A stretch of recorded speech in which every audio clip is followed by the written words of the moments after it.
আজকে আমরা ইলেকট্রোকেমিস্ট্রি এই চ্যাপ্টারটা শুরু করছি। ইলেকট্রোকেমিস্ট্রি অনেক বড় চ্যাপ্টার, কিন্তু কয়েকটা বেসিক জায়গা জানতে হবে। সেই জায়গা থেকেই মেনলি নিটের কোশ্চেন দেয় এবং স্টুডেন্টরা ওই জায়গায় কনসেপশনটাই সব থেকে গোলমাল হয়, প্লাস কয়েকটা এক্সট্রা জিনিসপত্র আছে, সেগুলো আমরা বলে দেবো। তো ইলেকট্রোকেমিস্ট্রিতে জেনারেলি আমাদের যে বোর্ডসের যে সিলেবাস ইলেকট্রোকেমিস্ট্রিতে ছিল, তাতে মেনলি দুটো পার্ট আছে। তার একটা পার্ট হচ্ছে ইলেকট্রোকেমিক্যাল সেল, আর একটা পার্ট হচ্ছে ইলেকট্রোলাইটিক সেল।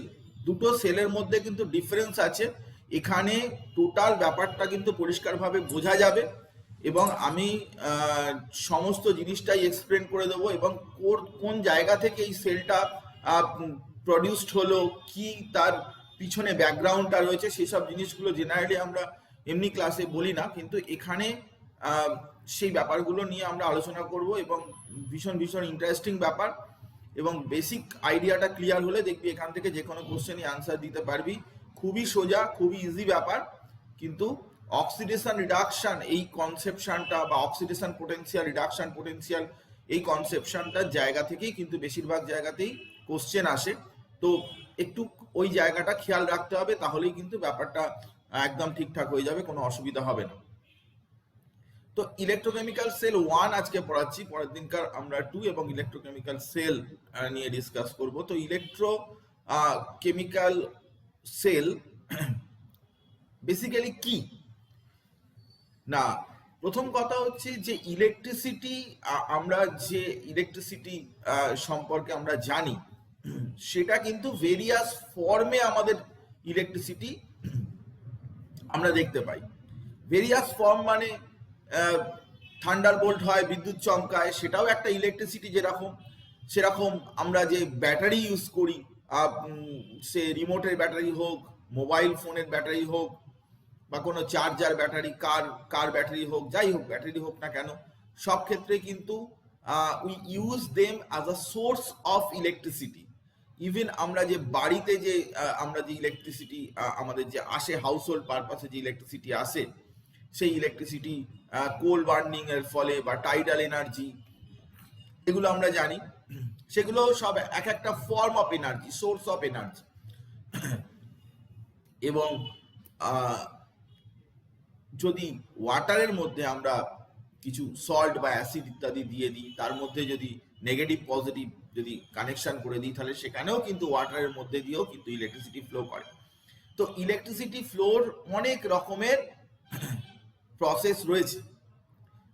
তো আমরা জেনারেলি ইলেকট্রিসিটি বলতে আগের যে ডেফিনেশন পড়েছিলাম সেখানে আমরা কিছু চেঞ্জ করব।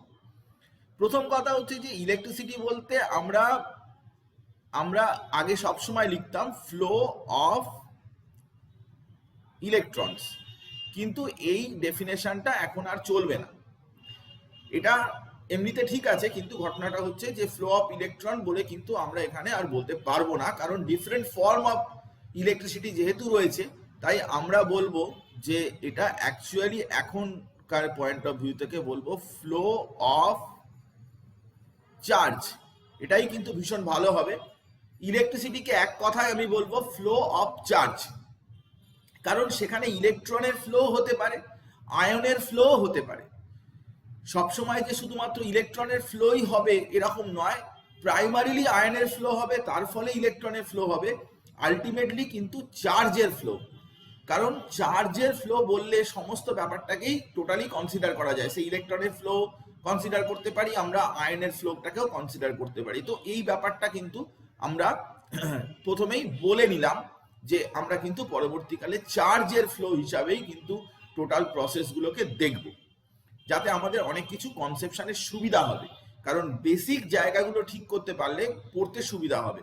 যেহেতু আমরা বোর্ড এক্সাম জন্য প্রিপেয়ার করি, সেখানে কিন্তু আমরা বেসিক্স নিয়ে অত ভাবি না, আমরা ভাবি যে কি কি ধরনের কোশ্চেন আসতে পারে, তার অ্যান্সার কিরকম হতে পারে, পড়ানোর দৃষ্টিভঙ্গিটা আলাদা হয়। তো যাকে আমরা সরাসরি ইলেকট্রোকেমিক্যাল সেলে চলে যাচ্ছি। তো ইলেকট্রোকেমিক্যাল সেল অ্যাকচুয়ালি কি?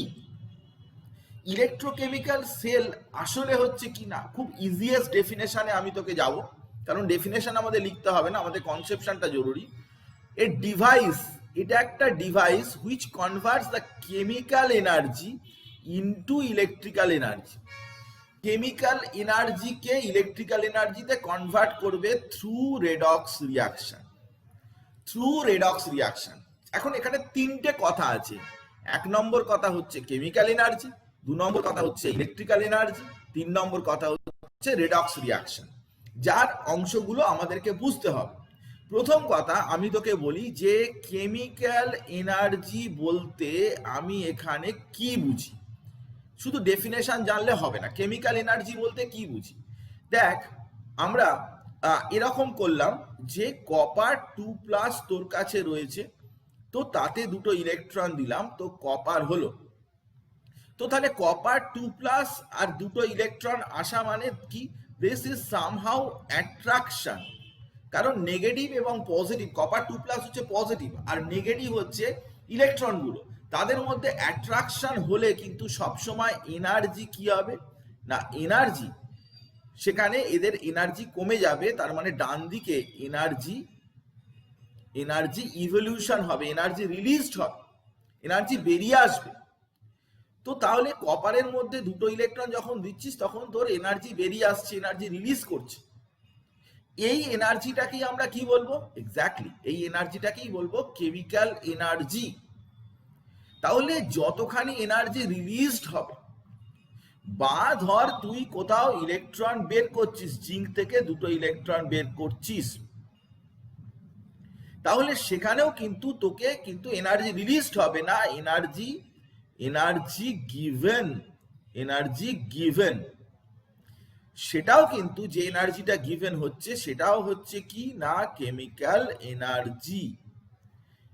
এই জায়গাটা প্রথমে বুঝে নিতে হবে যে কেমিক্যাল এনার্জি বলতে অ্যাকচুয়ালি আমি কি বোঝাতে চাইছি। না, এই যে আমরা ইলেকট্রন দিচ্ছি বা কারোর থেকে ইলেকট্রন নিচ্ছি, এই যে প্রসেসটাতে যে এনার্জি ইউজ হচ্ছে, সে এনার্জি বেরোতেও পারে, এনার্জি দিতেও পারি, সেটাই হচ্ছে অ্যাকচুয়ালি কেমিক্যাল এনার্জি।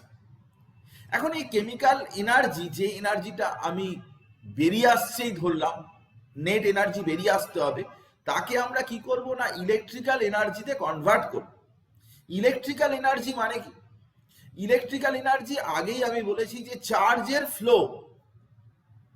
তো যদি আমি এই কেমিক্যাল এনার্জি থ্রু দিয়ে যে এনার্জিটা পেলাম, সেই এনার্জিটাকে যদি আমি ফ্লো করাতে পারি, দেখ ফ্লো করা মানে হচ্ছে কি না, ফ্লো করা মানে হচ্ছে through external conductor.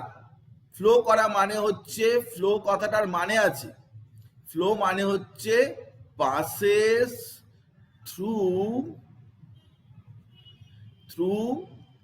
External conductor. কন্ডাক্টরের থ্রু দিয়ে, কন্ডাক্টর মানে কি, সেটা একটা ওয়্যার হতে পারে, তার হতে পারে, মেটাল বডি হতে পারে, যাই হোক হতে পারে, তার মধ্যে দিয়ে তোমাকে ফ্লো করাতে হবে, তবেই সেটা ইলেকট্রিক্যাল এনার্জি হবে। ইলেকট্রিক্যাল এনার্জি মানে এই নয় যে ইলেকট্রন একটা আয়ন থেকে, এগুলো মিসকনসেপশন, এগুলো লোকে ভাবে, কিন্তু লোকে ভাবার কোনো কারণ নেই। এরকম নয় যে ইলেকট্রন এক জায়গা থেকে আরেক জায়গায় গেল মানে সেটা ইলেকট্রিসিটি হয়ে গেল, তা হয় না। ইলেকট্রন একটা কন্ডাক্টরের মধ্যে দিয়ে ফ্লো করতে হবে।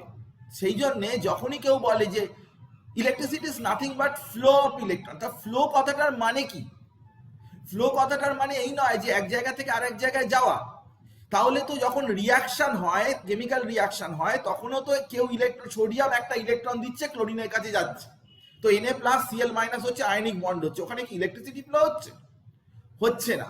আসলে ছোট জিনিসের মানে আমরা বুঝি না, ফ্লো কথাটার মানে আমরা ভাবি যে যাচ্ছে, কিন্তু ফ্লো কথাটার মানে ইলেকট্রিসিটির যে ফ্লো কথাটার মানে কিন্তু তা নয়।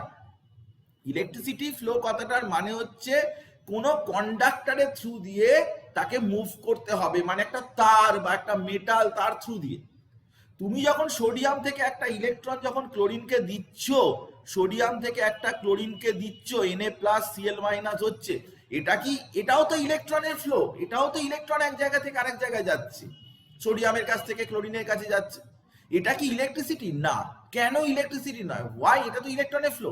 তখন একটাই উত্তর দিতে হবে যে এই যে ইলেকট্রনটা যাচ্ছে এটা কোনো কন্ডাক্টরের মধ্যে দিয়ে বা কোনো ওয়্যারের মধ্যে দিয়ে কোনো মেটালের মধ্যে দিয়ে ফ্লো করছে না, that's why it is not termed as electricity বা electrical energy. Is it clear? বুঝতে পেরেছিস? আমি ফিজিক্স পড়াচ্ছি না, আমি ফিজিক্স সম্পর্কে জানিও না, কিন্তু বেসিক জায়গাটা আমাদের কেমিস্ট্রিতে যেটা লাগবে আমি সেটা নিশ্চয়ই তোকে আমি শেখাবো। তো ইলেকট্রিক্যাল এনার্জি বলতে কিন্তু এটাই বোঝায়, ফ্লো অফ চার্জ। আর ফ্লো কথাটার মানে হচ্ছে এটা। তো একটু ভালো করে বুঝে নিই আমরা ব্যাপারগুলো, তাহলে কিন্তু পড়তে সুবিধা হবে। থার্ড পয়েন্ট এলো রেডক্স। তো রেডক্স রিয়াকশন সম্পর্কে সবাই জানে, এখনো পর্যন্ত নতুন কোনো ব্যাপার নয়। শুধু আমাদের রেডক্স রিয়াকশন এখানে যেটা লাগবে সেটা অক্সিজেন অ্যাড করা বা হাইড্রোজেন রিমুভাল করা, এসব আমাদের লাগবে না, এসব আমাদের লাগবে না। শুধুমাত্র আমাদের কি লাগবে না, শুধুমাত্র রিমুভাল অফ ইলেকট্রন, মানে জিঙ্ক থেকে ইলেকট্রন বেরিয়ে যাচ্ছে, জিঙ্ক প্লাস টু হচ্ছে और কপারকে ইলেকট্রন দেয়া হচ্ছে, কপার 2+ কে ইলেকট্রন দেয়া হচ্ছে, কপার হচ্ছে। মানে শুধুমাত্র রিমুভাল অফ ইলেকট্রন আর অ্যাডিশন অফ ইলেকট্রন, এইভাবেই আমরা কনসিডার করব। কিন্তু যখন কোনো রিয়াকশন হবে তখন সবসময় একটা খেয়াল রাখতে হবে যে এই রিমুভাল এবং দেওয়া, যত অঙ্ক করবি সবসময় মনে রাখতে হবে যে এই দেওয়া এবং নেওয়া ব্যাপারটাকে কিন্তু ইলেকট্রন নাম্বারটাকে ব্যালেন্স করে সবসময় রিয়াকশনটা লিখতে হবে। আমি তোকে যেরকম একটা এক্সাম্পল দিচ্ছি, ধর সিলভার প্লাস, সে একটা ইলেকট্রন খেয়ে সিলভার হয়েছে, কপার থেকে ইলেকট্রন ছেড়ে গিয়ে কপার 2++2 ইলেকট্রন হয়েছে। তুই যখন রিয়াকশনটা লিখবি তখন কিন্তু সবসময় তোকে ভাবতে হবে যে সিলভার কিন্তু একটা ইলেকট্রন খাচ্ছে, কপার 2 ইলেকট্রন দিচ্ছে। তো তুই যখন রিয়াকশনটা লিখবি তখন এই সিলভারেরটাকে 2 দিয়ে মাল্টিপ্লাই করে লিখবি সবসময়, যে 2 silver plus copper, 2 silver plus copper 2+, 2 silver plus copper, 2 silver plus copper 2+, এটা 2 দিয়ে মাল্টিপ্লাই করেই লিখবি। Number of electron change N বলে একটা ফ্যাক্টর পরে অনেক অসুবিধার সৃষ্টি করবে, আমি সেই জন্য আগে থেকে তোকে বলে দিলাম যে এন এর ভ্যালুটা কিন্তু সবসময় যেটা বেশি ইলেকট্রন চেঞ্জ হচ্ছে তার বেসিসেই তুই করবি। অনেক বইতে এইসব করা আছে যে এটাকে হাফ দিয়ে মাল্টিপ্লাই, এসব কিন্তু করবি না, কারণ মিনিমাম হাফ কপার বলে কিছু হবে না এখানে। এসব বইতে গন্ডগোল করা আছে, বইতে ভুল আছে, আমি এসব বই ভালো ভালো বইতে দেখেছি এসব গন্ডগোল করেছে, হিসাবে ঠিক আলটিমেটলি মিলিয়ে দিয়েছে কিন্তু কনসেপশনে প্রবলেম হয়ে যাবে। তো কখনোই কিন্তু সেসব করবি না, আমি তোকে ঠিকটাই বলবো যেটা আমি ভেরিফাই করে অনেকগুলো বই পড়ে তারপরে। আমরা কেমিস্ট্রি বানাই না, কিন্তু কেমিস্ট্রি পড়ি, সব বই পড়ি, যত বই আছে এখনো পর্যন্ত পড়াশোনা করি। তো সেই জন্যে আমি তোকে একদমই, বইতে হয়তো অন্য কিছু লেখা থাকতে পারে কিন্তু কোনো সন্দেহের ব্যাপার নেই, তুই আমাকে ডিসকাস করে নিবি, আমাকে জিজ্ঞাসা করে নিবি, তো কোনো অসুবিধার কিছু নেই। তো তার মানে ইলেকট্রন চেঞ্জ, যেটা নাম্বার অফ ইলেকট্রন চেঞ্জ, সেটা কিন্তু বেশি ইলেকট্রন যে হাফ রিয়াকশনটা, এগুলোকে এক একটা বলে হাফ রিয়াকশন। তো হাফ রিয়াকশনে যাতে বেশি ইলেকট্রন চেঞ্জ হয়েছে সেটাই কিন্তু অ্যাকচুয়ালি নাম্বার অফ ইলেকট্রন চেঞ্জের মধ্যে চলে আসে, কম ইলেকট্রন চেঞ্জ হয়েছে সেটা কিন্তু আসবে না। যাকে আমরা এখানে যেটা বলতে চাইছিলাম সেটা হচ্ছে ইলেকট্রোকেমিক্যাল সেলের যে ডেফিনেশন, সেই ডেফিনেশনের কথা আমি তোকে বললাম। একদম ইজি গোয়িং, একদম ইজিলি ভাবে চল, আমি তোকে বেসিক জায়গা থেকে বোঝানোর চেষ্টা করছি। প্রথম কথা হচ্ছে যে আমরা জিঙ্ক আর কপার, আমি এখন সেল নিয়ে ভাবছি না, আমি সেল নিয়ে হঠাৎ করে পটাক করে সেল শুরু হয়ে গেল এরকম ধরনের ভাবছি না, আমি একদম ইজি ওয়েতে যাচ্ছি যে আমি একটা রিয়াকশন নিয়ে ভাবছি। জাস্ট আমাদের এইটুকু ভাবনা চিন্তা যে জিঙ্ক আর কপারের রিয়াকশন, জাস্ট সিম্পল ওয়েতে আমি ভাববো যে একটা কপার সালফেট সলিউশন আছে, এখানে কপার সালফেট সলিউশন আছে, একটা কপার সালফেট সলিউশন আমি রেখেছি, তো এর মধ্যে কপার সালফেট সলিউশন আছে, ব্লু কালারের দেখছিস যে সলিউশন স্টেটে রয়েছে, এবং তার মধ্যে একটা জিঙ্ক রড আমি দিয়েছি। কোনো সেল ফেলের ব্যাপার নেই, জাস্ট কপার সালফেট একটা সলিউশন আছে এবং তার মধ্যে জিঙ্কের রড ডুবিয়ে দিয়েছি। তো কি হবে, কি হবে না, এখানে সলিউশন যখন আছে তখন কপার সালফেট মানে সেখানে কপার 2+ রয়েছে, আর জিঙ্ক রড মানে মেটালিক জিঙ্ক আছে। তো তাদের মধ্যে স্পন্টেনিয়াস রিয়াকশন হবে। স্পন্টেনিয়াস রিয়াকশন মানে কি, যেটা বাইরে থেকে কোনো কিছু লাগবে না। ইনিশিয়াল হয়তো অ্যাপ্লিকেশন অফ এনার্জি লাগতে পারে, কিন্তু থ্রু আউট দ্য প্রসেস লাগবে না, বেশিরভাগ প্রসেসে কোনো এনার্জি লাগে না। ডেল্টা জি এর ভ্যালু নেগেটিভ হয়, এসব থার্মোডাইনামিক্স এর মধ্যে ছিল। আমি কিন্তু থার্মোডাইনামিক্স এখানেও এই কেমিক্যাল বন্ড পড়াবার পরেই কিন্তু থার্মোডাইনামিক্স আমি পড়াবো। কেমিক্যাল বন্ড ওখানে 11 ক্লাস চলছে, তারপরেই কিন্তু থার্মোডাইনামিক্স পড়াবো। তাতে আমাদের atomic structure, chemical bond, thermodynamics এই 3টে পার্ট হয়ে যাওয়া মানে একটা বিশাল 11-এর একটা অনেক বড় পোর্শন হয়ে যাওয়া। তো আমরা কেমিক্যাল বন্ড স্টপ করেই দিয়েই আমরা থার্মোডাইনামিক্স পড়াবো, তারপরে ইকুইলিব্রিয়াম, ব্যাস। স্টেটস অফ ম্যাটার থেকে খুব একটা বেশি কোশ্চেন আসে না, অটোমেটিক্যালি ব্যাপারটা দেখা যাবে। 11-এর ফিজিক্যাল পার্টটা কিন্তু আমাদের গ্রিপের মধ্যে চলে আসবে। তো এই যে ডেল্টা জি এর ভ্যালু নেগেটিভ মানে স্পন্টেনিয়াস হবে। তো জিঙ্ককে যদি কপার সালফেট সলিউশনের মধ্যে ডুবিয়ে দিই তাহলে আমি কি দেখতে পাবো না, আমি দেখতে পাবো যে জিঙ্কের যে রডটা রয়েছে সেই রডটার উপরে কিন্তু কপার ডিপোজিট পড়বে। এগুলো হচ্ছে metallic copper, metallic copper deposit পড়বে। এবং যেটা তুই দেখতে পাচ্ছিস না সেটা হচ্ছে এটাই, যে যদি তুই কপারগুলোকে ওখান থেকে সরিয়ে দিস তাহলে দেখবি যে মাস অফ জিঙ্ক রড ডিক্রিজেস। জিঙ্কের রডের মাস যেটা সেটা ডিক্রিজ করে গেছে, কমে গেছে। তো আরো ভালো করে যদি বলতে হয় তাহলে এখানে একটা রিয়াকশন হয়েছে।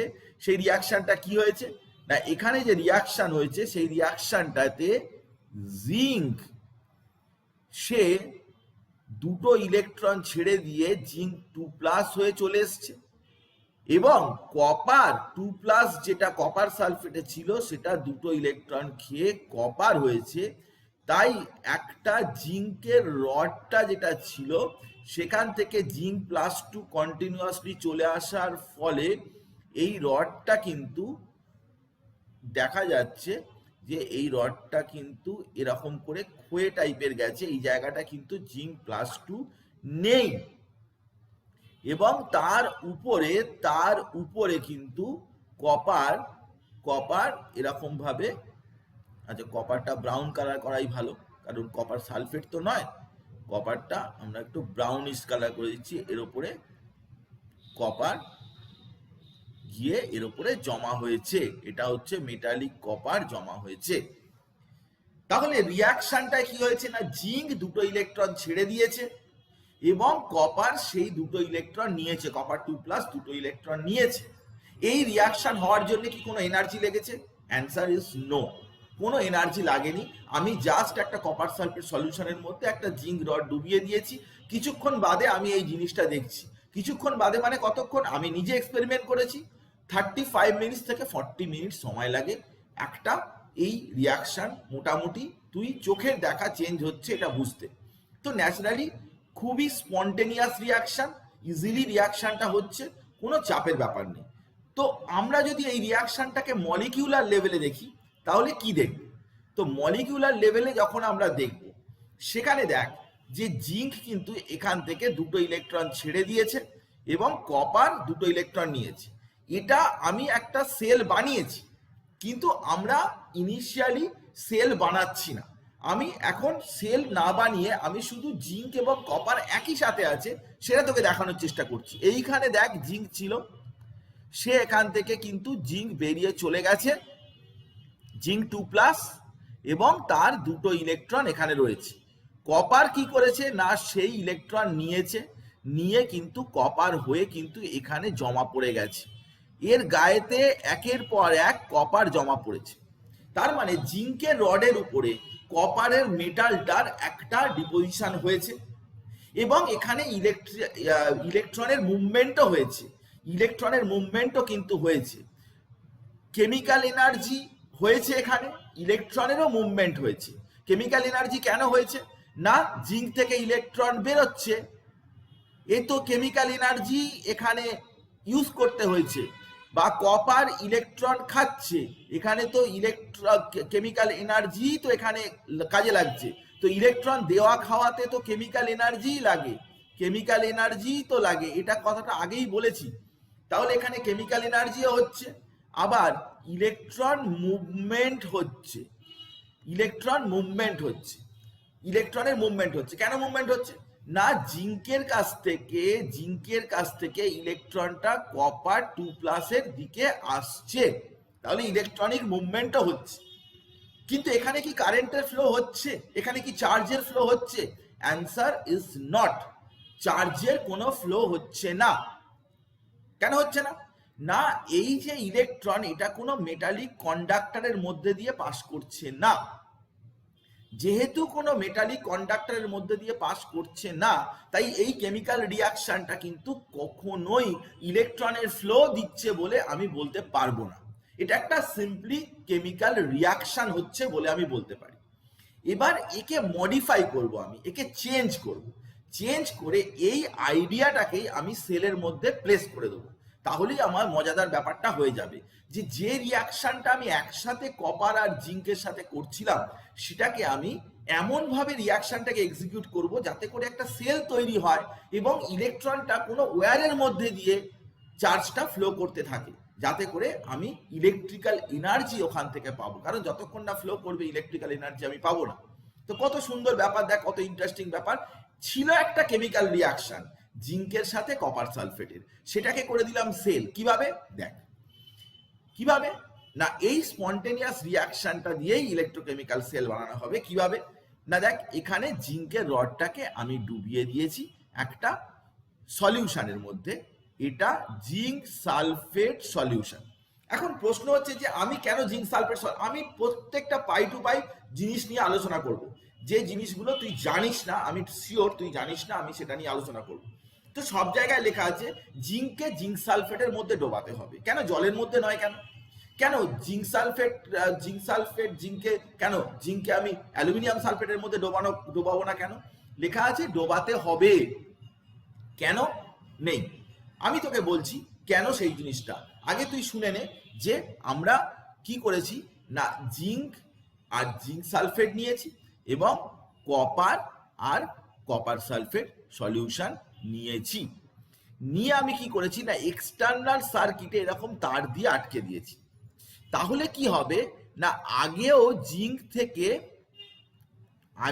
জিঙ্ক থেকে কপারের দিকে ইলেকট্রন যাচ্ছিল, কিন্তু সেটা সলিউশনের মধ্যে যাচ্ছিল। ওটা একটাই বিকার ছিল, তার মধ্যেই জিঙ্ক রডটা ছিল, তাতেই কপার 2+ ছিল, এখান থেকে এখানে যাচ্ছিল। তো এই মুভমেন্টটা সলিউশনের মধ্যে হয়ে যাচ্ছিল, যে সলিউশনের মধ্যে হয়ে যাচ্ছিল বলে আমি সেটাকে ইলেকট্রিসিটি বলতে পারছিলাম না। এখন এই জিঙ্ক রডের সাথেই আমি একটা কপারের রড জুড়ে দিলাম, জুড়ে দিয়ে আমি এটা তার দিয়ে জুড়ে দিলাম। তাহলে এখন জিঙ্কের এখানে যে ইলেকট্রনগুলো তৈরি হচ্ছে, ইলেকট্রনগুলো থাকছে, সেই ইলেকট্রনগুলো কি হবে না এই তারের মধ্যে দিয়ে কপারের ইলেকট্রোডের দিকে যাবে। তা তারের মধ্যে দিয়ে গেলে তখন তো সেটাকে আমি ইলেকট্রিসিটি বলতে পারি, চার্জের ফ্লো বলতে পারি, ফ্লো কথাটা ইউজ করতে পারি। তো আমরা কি করলাম না এই যে জিঙ্ক আর কপার সালফেটের যে রিয়াকশনটা, সেই রিয়াকশনটাকে আমরা দুটো আলাদা কম্পার্টমেন্ট করে দিলাম। কম্পার্টমেন্ট করে দেওয়ার পরে আমি তাদেরকে তার দিয়ে জুড়ে দিলাম। জুড়ে দেওয়ার পরে সেখানে জিঙ্ক যে ইলেকট্রন দিচ্ছে সেটা কিন্তু কপার সালফেটের কাছে চলে যাচ্ছে, এবং কপার এখান থেকে কপার সেই ইলেকট্রন খেয়ে কপার 2+ সেই ইলেকট্রন খেয়ে এর গায়েতে কপার 2+ গুলো জমা হচ্ছে। তো কন্টিনিউয়াসলি এরকম ভাবে ইলেকট্রনের ফ্লো হচ্ছে। তাহলে এক জায়গায় ইলেকট্রনের সাপ্লাই বাড়ছে এবং আরেক জায়গায় কিন্তু ইলেকট্রনের চাহিদা বাড়ছে। তো সাপ্লাই আর চাহিদা, তাহলে ইলেকট্রনের ফ্লো হচ্ছে।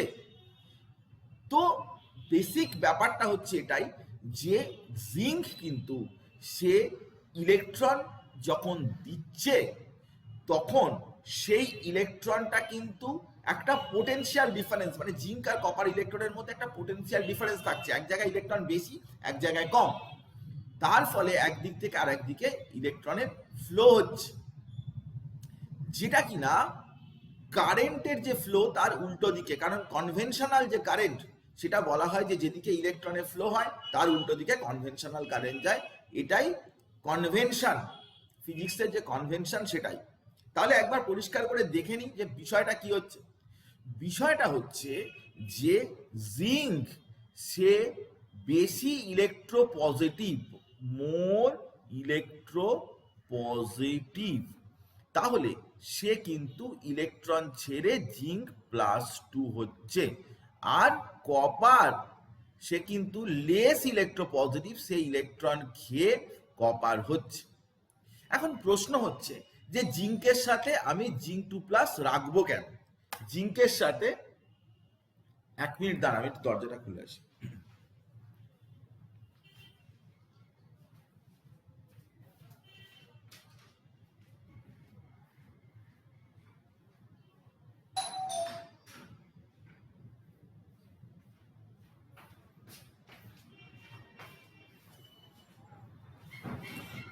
প্রশ্ন হচ্ছে যে জিঙ্কের সাথে জিঙ্ক +2 আমি রাখবো কেন? ধর আমি তোকে কথার কথা আমি একটা এক্সাম্পল দিচ্ছি। ধর আমি এখানে ধর জিঙ্কের সাথে অ্যালুমিনিয়াম নিয়েছি, তো দুটোর মধ্যে কে বেশি পজিটিভ? অ্যালুমিনিয়াম। তাহলে অ্যালুমিনিয়াম কি করবে না ইলেকট্রন ছাড়বে, ছেড়ে কি হবে না অ্যালুমিনিয়াম +3 হবে।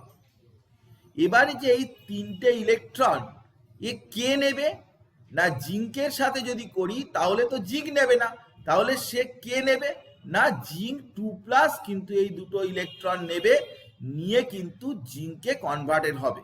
তাহলে এই রিয়াকশনটাকে তোকে 2 দিয়ে মাল্টিপ্লাই করতে হবে, এই রিয়াকশনটা তোকে 3 দিয়ে মাল্টিপ্লাই করতে হবে। কিন্তু অ্যালুমিনিয়াম থেকে ইলেকট্রন কে নিচ্ছে? মেটাল জিঙ্ক নিচ্ছে না, নিচ্ছে কে না জিঙ্ক 2+। তাহলে তুই যদি এখানে যদি জিঙ্ক সালফেট না রাখতিস, এখানে যদি জিঙ্ক সালফেট না রাখতিস তাহলে কি করে রিয়াকশনটা হতো? কারণ একদিকের মেটাল দরকার আর একদিকের আয়নটা দরকার। জিঙ্কের সাথে কপার 2+ রিয়াকশন করছে, অ্যালুমিনিয়ামের সাথে জিঙ্ক 2+ রিয়াকশন করছে, অ্যালুমিনিয়ামের সাথে জিঙ্ক রিয়াকশন করছে না। সেই জন্য মেটালগুলো জলের মধ্যে ডুবিয়ে দিয়ে কোনো লাভ নেই, মেটালগুলোকে তার করসপন্ডিং মেটাল আয়নে ঢোকাতে হবে, না হলে তো হবে না, রিয়াকশনটা হবে না। তুমি যদি জলের মধ্যে জিঙ্ক ডুবিয়ে রাখতে তাহলে অ্যালুমিনিয়ামের এই ইলেকট্রনগুলো কে নিত? এই অ্যালুমিনিয়ামের ইলেকট্রনগুলো কে নিত? তাহলে জিঙ্ক 2+ও দরকার। জিঙ্ক 2+ মানে তুই যে জিঙ্ক নাইট্রেট নিতে হবে বা জিঙ্ক ক্লোরাইড নিতে হবে এরকম কোনো হার্ড অ্যান্ড ফাস্ট রুল নেই। অ্যাকোয়া সলিউশনে সলিউবল এরকম যে কোনো কিছু নিলেই হবে। তো আমরা সেলটাকে বানিয়ে ফেললাম, সেলটাকে বানিয়ে ফেলার পরে এটাই হচ্ছে ইলেকট্রোকেমিক্যাল সেল। তাহলে দেখ যে ইলেকট্রোকেমিক্যাল সেল কিভাবে তৈরি হলো। একটা সিম্পল রিয়াকশন জিঙ্কের সাথে কপার সালফেটের, তাকে আমরা দুটো ভাগে ভাগ করে তার দিয়ে জুড়ে দিয়ে কপার জিঙ্ক দুটো রড দিয়ে জিঙ্ক সালফেট কপার সালফেট দিয়ে আমি তা দিয়ে সেল বানিয়ে ফেললাম। একটা রিয়াকশন থেকে আমি সেল বানিয়ে ফেললাম। কতখানি ইন্টারেস্টিং ব্যাপার, তুই বোঝার চেষ্টা কর। পরে তুই চল আমি তোকে ইলেকট্রোকেমিক্যাল সিরিজ যে এখানে আছে আমি তোকে বোঝাবো, আর অক্সিডেশন রিডাকশন নিয়ে আশা করছি, আমি চ্যালেঞ্জ করছি যে আগামী দিনে তোর কোনো সমস্যা হবে না এবং যত কিছু সমস্যা দূর হয়ে যাবে। আজকেই আমি বলবো সে কথা, এমন কিছু সময় নষ্ট হবে না, আজকেই আমি তোকে বলবো। তো আমরা এই স্পন্টেনিয়াস রিয়াকশন আমাদের যেটা মেটাল অ্যাক্টিভিটি সিরিজ বা মেটাল রিঅ্যাক্টিভিটি সিরিজ যে রয়েছে তাতে কিন্তু এই স্পন্টেনিয়াস রিয়াকশনটা কিন্তু কে কার সাথে রিয়াকশন করলে স্পন্টেনিয়াস হবে সেটা কিন্তু আমরা এখান থেকে জানতে পারি। যেমন ধর তুই এই পার্টটা একটু মনে রাখবি, হ্যাঁ, কিপ ইন মাইন্ড, সবসময় মনে রাখবি যে যে উপরে থাকবে, এটা তুই জানিসও, যে উপরে থাকবে সে নিচের মেটালের আয়ন থেকে মেটালকে ডিসপ্লেস করতে পারবে। যেরকম আমি অ্যালুমিনিয়াম দিলাম, এ কিন্তু জিঙ্ক প্লাস 2 থেকে জিঙ্ক তৈরি করবে, অ্যালুমিনিয়াম প্লাস 3 হবে, জিঙ্ক তৈরি করবে। বা আমি যখন জিঙ্কের উপরে অ্যালুমিনিয়াম আছে, এবারে কপার আর জিঙ্ক, তার মানে আমি এরকম লিখতে পারি zinc plus copper 2 plus copper plus zinc 2 plus. তাহলে যে উপরে আছে সেই আয়নে কনভার্ট হচ্ছে, যে উপরে আছে সেই আয়নে কনভার্ট হচ্ছে, আর যে নিচে আছে সে কিন্তু মেটালে কনভার্ট হচ্ছে, করসপন্ডিং মেটালে কনভার্ট হচ্ছে। তো আজকে যদি কেউ জিঙ্ক 2 প্লাস প্লাস কপার দিয়ে যদি বলে যে জিঙ্ক প্লাস কপার 2 প্লাস, এই রিয়াকশনটা কিন্তু নন স্পন্টেনিয়াস হবে। কারণ জিঙ্ক উপরে আছে, কপার নিচে আছে, হবে না বলে কোনো কথা নেই। স্পন্টেনিয়াসলি হবে কি নন স্পন্টেনিয়াস হবে, এই জায়গাটা কিন্তু বোঝার চেষ্টা করবি, এই জায়গাটা বোঝার চেষ্টা করবি। আমরা সবসময় বলতাম আগে যে এটা হবে না, এই রিয়াকশনটা হবে না, নিচে আছে উপরে আছে, হবে না। এখন আমরা তা বলছি না, আমরা বলছি স্পন্টেনিয়াস নন স্পন্টেনিয়াস।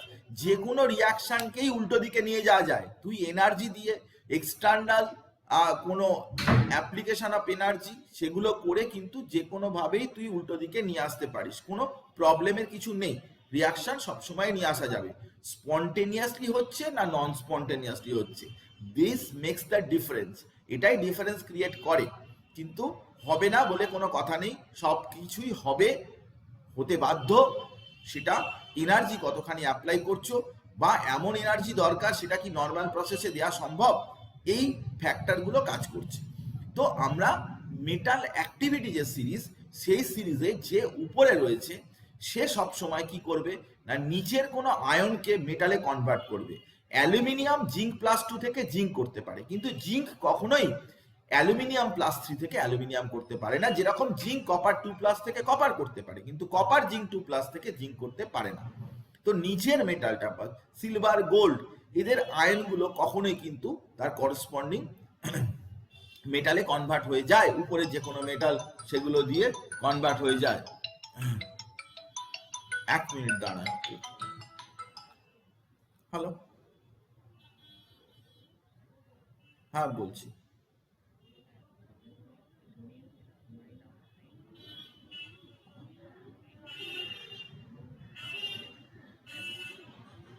ওই বাড়িটায় আমি এখন ওই বাড়িটার থেকে কাছাকাছি থাকি।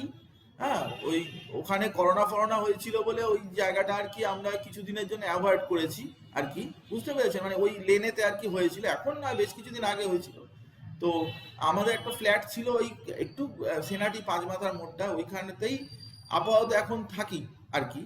এখানেই অনলাইনে ক্লাস হয়, এখানে থাকি একদম।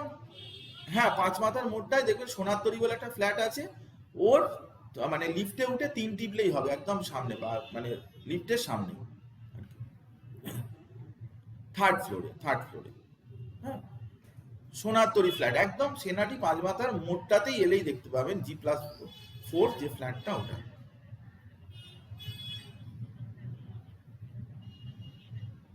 আচ্ছা আচ্ছা আচ্ছা আচ্ছা।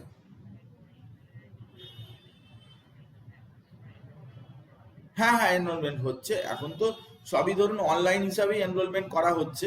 তো হ্যাঁ হ্যাঁ হ্যাঁ হ্যাঁ, এনরোলমেন্ট হচ্ছে আর কি, 11 সেশনের জন্য হচ্ছে।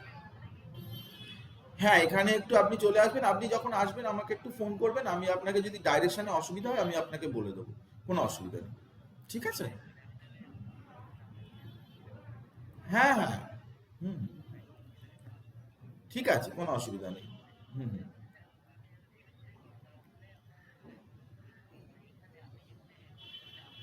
হ্যাঁ হ্যাঁ, ফিজিক্স ম্যাথসেরও আছে, আপনি আসুন, আমি আপনাকে নাম্বার টাম্বার সব দিয়ে দেবো, সব টিচারই আছে আমাদের। আচ্ছা আচ্ছা। হ্যাঁ হ্যাঁ, কাছাকাছি হবে, আমি তো এই এলাকায় থাকি, এই এলাকারই কাছাকাছি আমি দিয়ে দেবো, অসুবিধার কিছু নেই। হ্যাঁ, আমি আপনাকে বলে দেবো। একদম একদম। আপনি আপনি আসুন, আপনি কথা বলুন, আপনি ওসব নিয়ে ভাববেন না, ঠিক আছে? একদমই মানে এসব নিয়ে ভাববেন না, আপনি আসুন। হ্যাঁ, হ্যাঁ, একদম। হুম।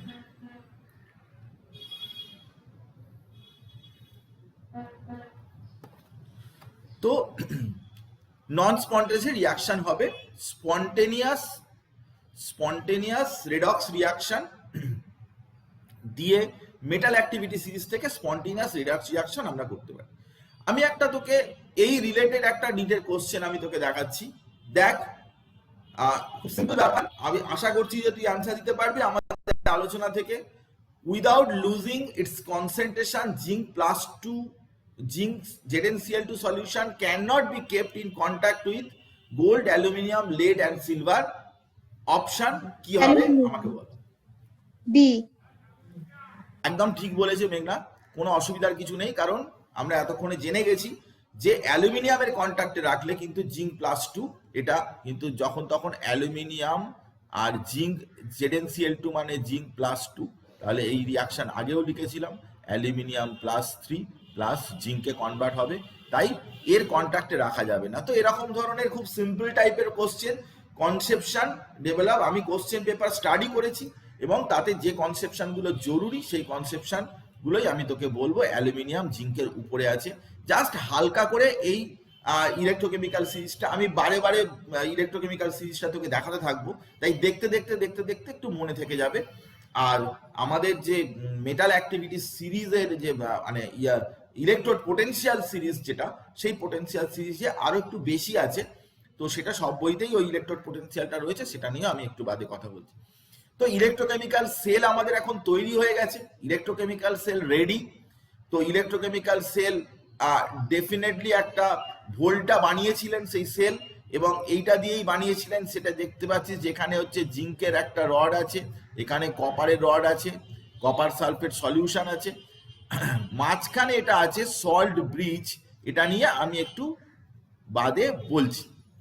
তো এখান থেকে যে কারেন্টে ফ্লো হচ্ছে সেটা বুঝতে পারবি এখানে যদি তুই একটা বাল্ব লাগিয়ে দিস, সেটা বাল্বটা জ্বলতে থাকবে, অথবা তুই একটা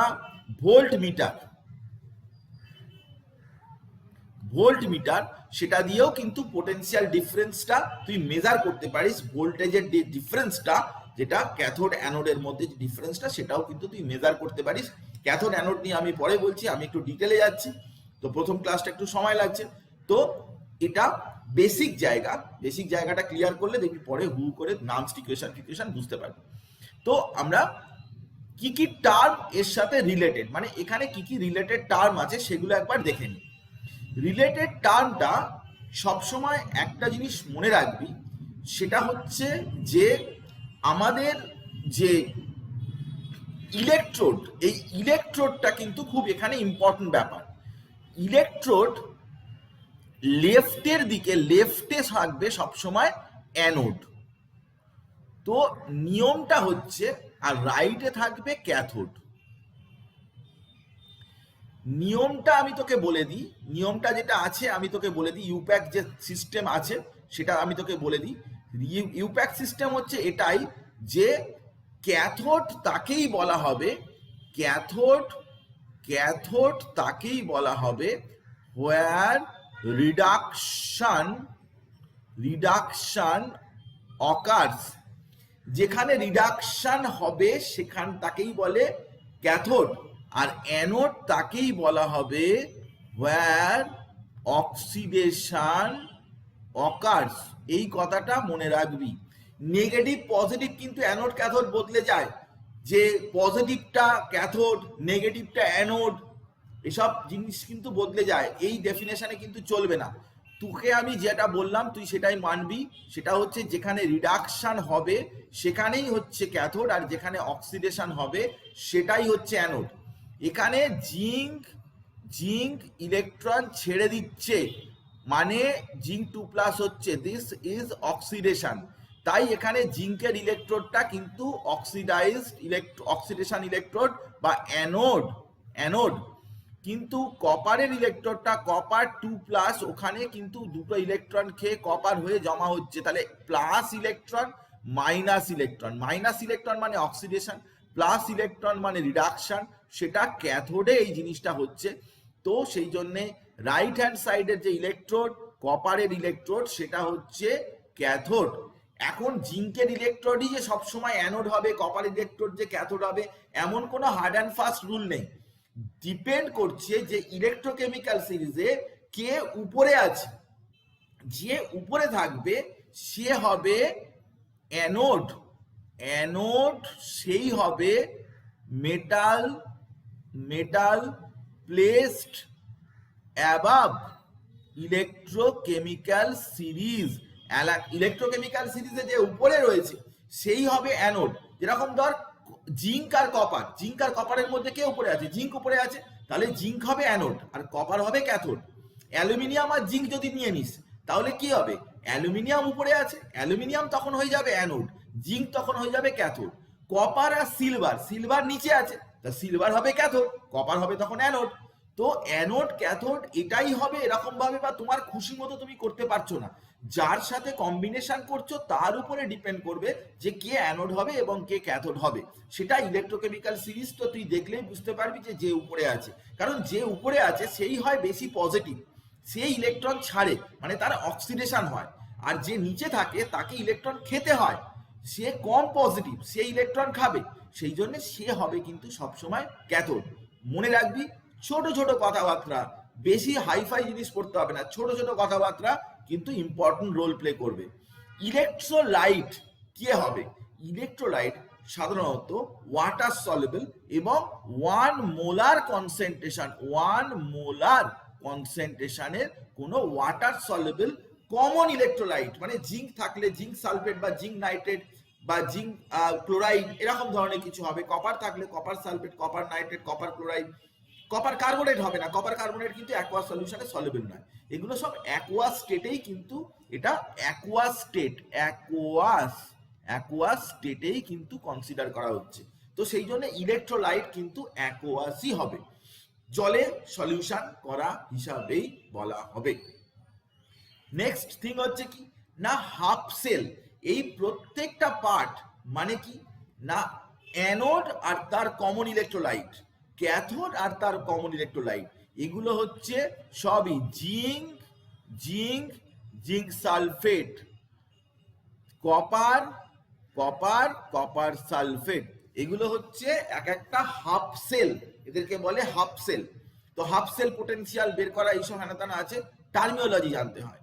তো আমরা সেই জন্য টার্মিওলজি নিয়ে আলোচনা করছি, কোন কোন টার্ম এখানে গুরুত্বপূর্ণ ইম্পর্টেন্ট সেটা নিয়ে আলোচনা করছি। তো হাফ সেল মানে হচ্ছে যে প্রত্যেকটা পার্ট আলাদা আলাদা করে মেটাল আর তার corresponding ion with 1 molar concentration. 1 molar ছেড়ে অন্য কিছু হলে কি হবে আমি তোকে পরে বলছি। তো হাফ সেলের পরে আমরা চলে আসছি যে অ্যানোড, এটাকে বলা হবে, এটাকে ক্যাথোড বলা হবে। তো মনে রাখার জন্য আমরা লোন কথাটা ইউজ করি। লোন মানে হচ্ছে লেফট, ও মানে হচ্ছে অক্সিডেশন, এ মানে হচ্ছে অ্যানোড, আর এন মানে হচ্ছে নেগেটিভ। সেটা নেগেটিভ ইলেকট্রোড হয়, অ্যানোড হলেই নেগেটিভ হয়। কিন্তু অ্যানোড কে হবে সেটা কিন্তু রিডাকশন হবে না অক্সিডেশন হলে অ্যানোড হবে, সেটা আমি তোকে অলরেডি বলেছি যে অক্সিডেশন হলেই জেনারেলি অ্যানোড হয় আর রিডাকশন হলে ক্যাথোড হয়। এটা ভুল হয় না, এটাই সবসময় নিয়মটা, এটাই এইভাবেই ধরা হয়। সেই জন্য ইলেকট্রোলাইটিক সেল যখন আমি পড়তে যাব, ইলেকট্রোকেমিক্যাল সেল ছেড়ে যখন ইলেকট্রোলাইটিক সেল আমি পড়াবো, তখন তোর কনফিউশন অ্যারাইজ করতে পারে, যাতে না হয় আমি ওখানে পরিষ্কার দেখিয়ে দেবো, পরিষ্কার বুঝিয়ে দেবো যে কোথায় অক্সিডেশন হচ্ছে, কোথায় রিডাকশন হচ্ছে, সেই অনুযায়ী অ্যানোড ক্যাথোড ঠিক হয়েছে। কারণ বইতে লেখা আছে ইলেকট্রোকেমিক্যাল সিরিজে অ্যানোড ক্যাথোডটা উল্টে যায় ইলেকট্রোলাইটিক সেলে, উল্টানোর কোনো ব্যাপার নয়, অক্সিডেশন রিডাকশনটাই ওখানে যেরকম হয় সেরকমই। এরকম কখনো হতে পারে না যে এক জায়গায় অ্যানোড একরকম অন্য জায়গায় অ্যানোড আরেক রকম, এরকম হয় না। কনসেপশন অনুযায়ী ওটা ঠিকই আছে, ওটা আমি যথাসময়ে আমি তোকে বলবো। তো এবারে এই হাফ সেল যেগুলো, যেরকম জিঙ্ক 2+ বা কপার 2+, এই যে হাফ সেল, সেই হাফ সেলগুলো নর্মালি কি হয় না, হাফ সেলগুলো তুই মেটাল আয়ন হতে পারে, মেটাল আয়ন হতে পারে, নন মেটাল দিয়েও কিন্তু নন মেটাল তার করসপন্ডিং আয়ন হতে পারে, বিভিন্ন রকমের কম্পাউন্ড হতে পারে, তাই দিয়েও হতে পারে কম্পাউন্ড, তার রিলেটেড আয়ন, সব কথা আমি তোকে বলবো। হাফ সেল অনেক রকমের হতে পারে, কিন্তু ঘটনা যেটা সেটা হচ্ছে কি না, তার একটা পোটেনশিয়াল থাকবে, প্রত্যেকটা হাফ সেল একটা পোটেনশিয়াল থাকবে, সেটা আমি পরে বলছি। সেই পোটেনশিয়াল অনুযায়ী সে কিন্তু অ্যানোড হবে না ক্যাথোড হবে সেটা ডিটারমিন হবে, সেটা ইএমএফ ভ্যালু বের করলেই বোঝা যাবে। তো এই হাফ সেল যখন আমি করতে যাব, আবারও সেই নর্মাল আমি তোকে বললাম যে ইলেকট্রোকেমিক্যাল সিরিজ বা ইলেকট্রোপোটেনশিয়াল সিরিজ, যেটা সেই সিরিজ অনুযায়ী কিন্তু তুমি হাফ সেলটাকে ঠিক করতে হবে যে কাকে তুমি অ্যানোড রাখবে কাকে তুমি ক্যাথোড রাখবে। হাফ সেল এটার উপরেই বেস করে ঠিক হয়, এটা আমি অনেকবার বলেছি তোকে। এবারে চলে আসছি একটা বিষয়, সেটা হচ্ছে যে এখান থেকে কোশ্চেন দেয়, সেই জন্য সেই ব্যাপারটা আমি তোকে বলছি। বিষয়টা হচ্ছে সল্ট ব্রিজ। এখন সল্ট ব্রিজ তার কি কাজ বা সল্ট ব্রিজ কেন এরকম নেওয়া হয় সেটার কথা আমি তোকে একটু বলছি। সেটা হচ্ছে যে সল্ট ব্রিজ অ্যাকচুয়ালি কি না, যদি এই সল্ট ব্রিজটা না থাকতো, সল্ট ব্রিজটা না থাকতো তাহলে এটা হয়ে যেত ওপেন সার্কিট। কারণ এই দিকে জোড়া রয়েছে মেটাল রড দিয়ে, এই দিকে জোড়া রয়েছে, কিন্তু এই সলিউশনের মধ্যে তো কোনো রকম কোনো কানেকশন নেই, এটা নেই, তখন এটা কিন্তু ক্লোজ সার্কিট হচ্ছে না। এটা সবাই জানে যে ক্লোজ সার্কিট ছাড়া কিন্তু পোটেনশিয়াল ডিফারেন্স অ্যারাইজ করে না, এবং সেখানে কিন্তু ইলেকট্রনের ফ্লো বা কারেন্টের ফ্লো বা চার্জের কোনো ফ্লো হওয়ার কোনো প্রশ্ন নেই। সেই জন্যে সল্ট ব্রিজটা প্রাইমারিলি এই কারণে দরকার।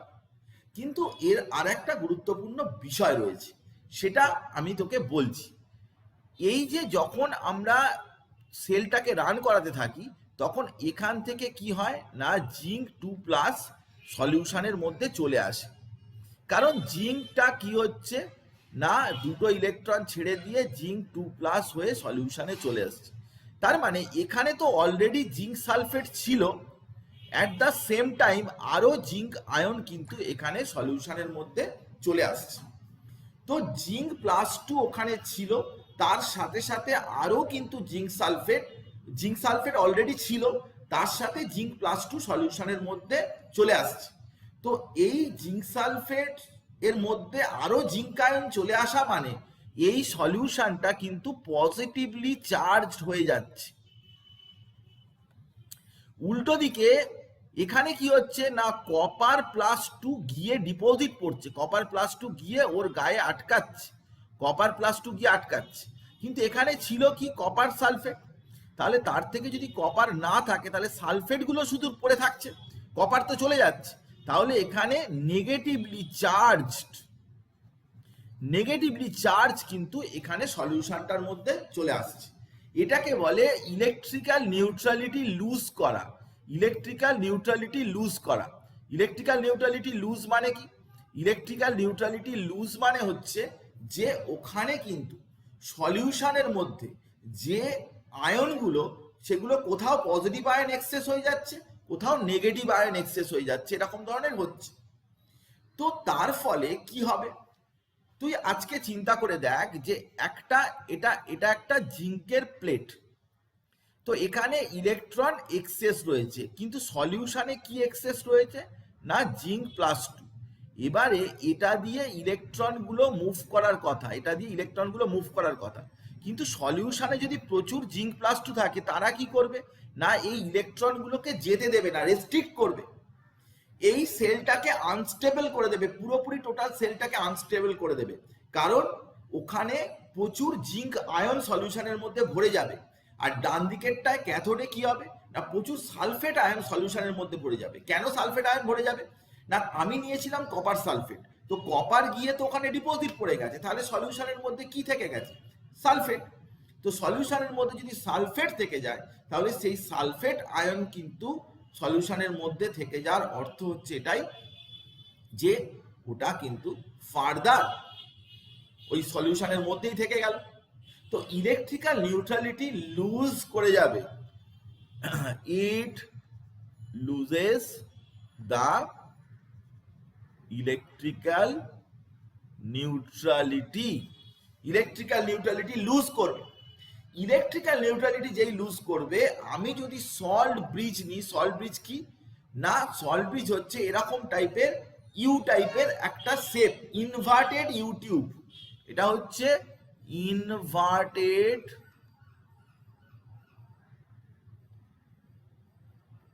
ইউটিউব। তো ইনভার্টেড ইউটিউবের মধ্যে কি থাকে, তার মধ্যে একটা জেল লাইক সাবস্ট্যান্স থাকে with electrolyte, sodium chloride, potassium chloride, potassium nitrate, এরকম ধরনের ইলেকট্রোলাইট থাকে। এটা কি করে না, লেখা রয়েছে যে ইলেকট্রিক্যাল নিউট্রালিটি মেনটেন করে। তো আমি তোকে একটা কথা বলছি, এই জিনিসটা অনেক জায়গায় গন্ডগোল করা আছে।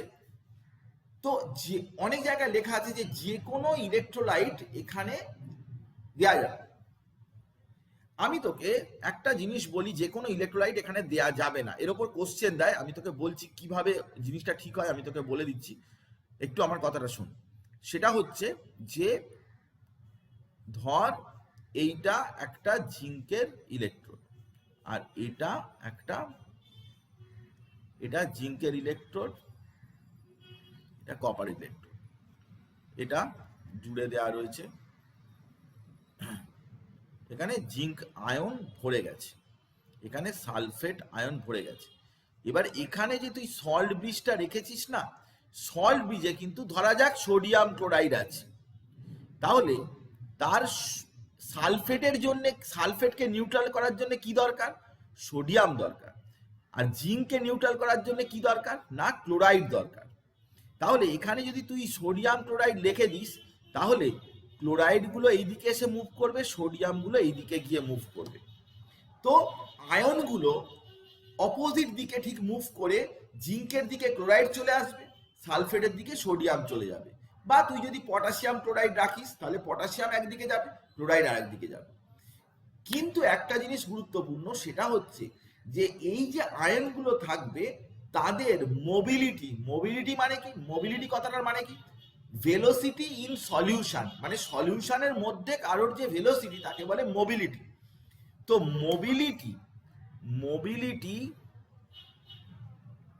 Mobility of ions will be কি, সেম। আয়নের মোবিলিটিটা সেম হতে হবে, আয়নের মোবিলিটি চেঞ্জ হলে হবে না। ক্লোরাইড আয়ন দৌড়ে দৌড়ে যায়, বেশি দৌড়য়, তো ক্লোরাইড আয়ন অনেক ওদিকে চলে যাবে, সোডিয়াম আয়ন এদিকে কম যাবে, তখন সেই একই প্রবলেম অ্যারাইজ করবে। আবার সল্ট ব্রিজ থেকে আয়নগুলো আসতে চাইবে না, একদিকে বেশি আয়ন চলে গেলে ওখানে নিউট্রালিটি লুজ হয়ে যাবে।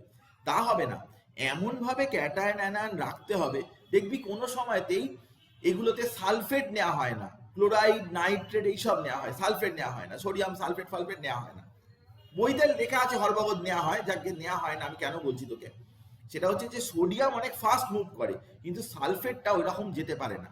তো সালফেটটা যেতে না পারলে সোডিয়াম এদিকে চলে আসছে, কিন্তু সালফেটটা একটা ইলেকট্রন নিউট্রাল হয়ে যাচ্ছে, কিন্তু আরেকটা ইলেকট্রন নিউট্রাল হচ্ছে না, হবে না, সেল ফাংশন করতে পারবে না।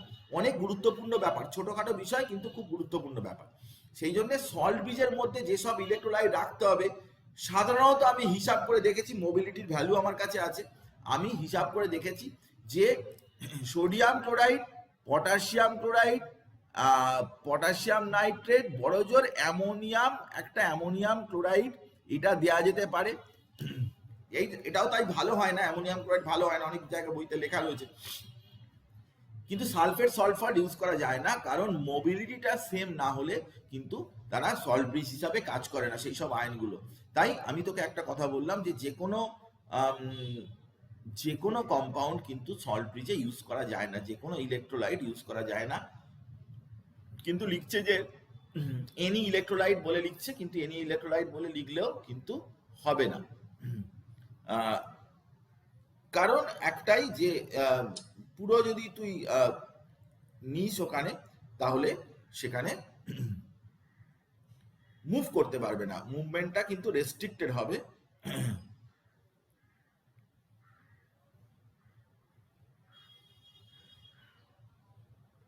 আচ্ছা, তো এটা কথা বললাম।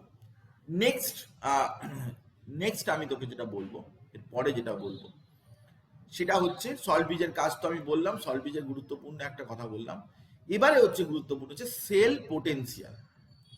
তো দেখ, একটা জিনিস তো তোকে বুঝতেই হবে, সেটা হচ্ছে যে কি না, অ্যানোড থেকে ইলেকট্রন ক্যাথোডের দিকে মুভ করছে, সবসময় এটাই ঘটনা ঘটবে। Anode to cathode, anode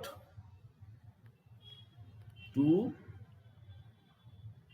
cathode, এটাই হচ্ছে electron movement. Anode to cathode electron movement. তো অ্যানোড টু ক্যাথোড যদি ইলেকট্রন মুভমেন্ট হয়, তাহলে সেই যে মুভমেন্টটা,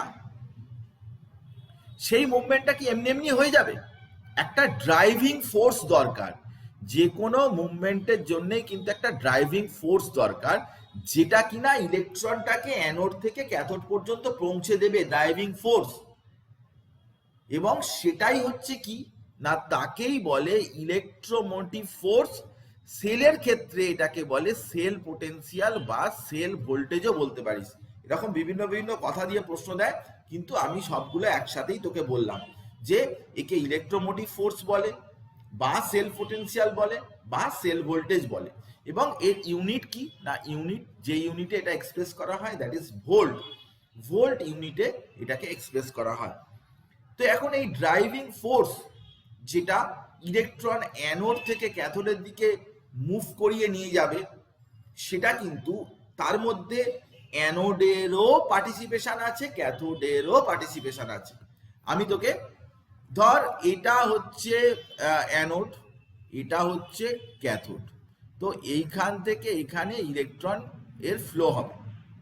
তো ফ্লো হতে গেলে তো একটা পোটেনশিয়াল ডিফারেন্স দরকার। সেই পোটেনশিয়াল ডিফারেন্সটাই হচ্ছে কি না, সেলের পোটেনশিয়াল। সেলের পোটেনশিয়াল সবসময় অ্যানোড এবং ক্যাথোডের পোটেনশিয়ালকে প্লাস মাইনাস করার পরে ওর ডিফারেন্সটা, অ্যানোডের পোটেনশিয়াল এত, ক্যাথোডের পোটেনশিয়াল, তাদের ডিফারেন্সটাই হচ্ছে সেলের পোটেনশিয়াল। সেলের পোটেনশিয়াল সবসময়তে কিন্তু আমাদের কাছে খুব গুরুত্বপূর্ণ। সেলের পোটেনশিয়াল ছাড়া কিন্তু ইলেকট্রনের কখনো মুভমেন্ট হবে না। পোটেনশিয়াল যদি ডিফারেন্স জিরো হয়ে যায়, তাহলে সেখানে কিন্তু কোনো ইলেকট্রনের মুভমেন্টের ব্যাপার নেই। কোনো এরকম স্পন্টেনিয়াস সেল নেই যে যার পোটেনশিয়াল ডিফারেন্স জিরো হবে। তাহলে ইলেকট্রোডেরও পোটেনশিয়াল আছে, থাকা স্বাভাবিক। কেন তুই বলবি কেন? না, আসলে মেটালের উপর কোনো চার্জ নেই, কিন্তু মেটাল আয়ন তার উপরে চার্জ রয়েছে। তাহলে মেটাল ইলেকট্রোড এবং তার আয়নের মধ্যেও তো একটা পোটেনশিয়াল ডিফারেন্স থাকছে। এটা একটা মেটাল জিঙ্ক, আর এখানে zinc ion, zinc ion, zinc ion এরকম আছে, তাহলে তার মধ্যে তো একটা পোটেনশিয়াল ডিফারেন্স আছে। সেটাকে আমি কি বলবো? সেটাকে আমি বলবো ইলেকট্রোড পোটেনশিয়াল। মেটাল আয়নের মধ্যে যে পোটেনশিয়াল ডিফারেন্স, চার্জের যে ডিফারেন্স, সেই ব্যাপারটাকে বলা হবে ইলেকট্রোড পোটেনশিয়াল। তো এখন এই ইলেকট্রোড পোটেনশিয়াল, যেটা জিঙ্ক আয়ন বা কপার আয়ন, সেই পোটেনশিয়ালটাকে তুই দুভাবে লিখতে পারিস। কি না, একটাকে বলে খুব গুরুত্বপূর্ণ, ভালো করে কথাটা শুনে নিবি, অক্সিডেশন পোটেনশিয়াল। আর একটা হচ্ছে রিডাকশন পোটেনশিয়াল। তুই রিয়াকশনটাকে যেমন ভাবে লিখবি তার নাম হবে সেই পোটেনশিয়াল। আমি তোকে বলে দিচ্ছি, ধর তুই লিখলি যে জিঙ্ক থেকে জিঙ্ক 2+ প্লাস 2 ইলেকট্রন, তাহলে তুই কি লিখছিস? জিঙ্ক, তো দাঁড়ান,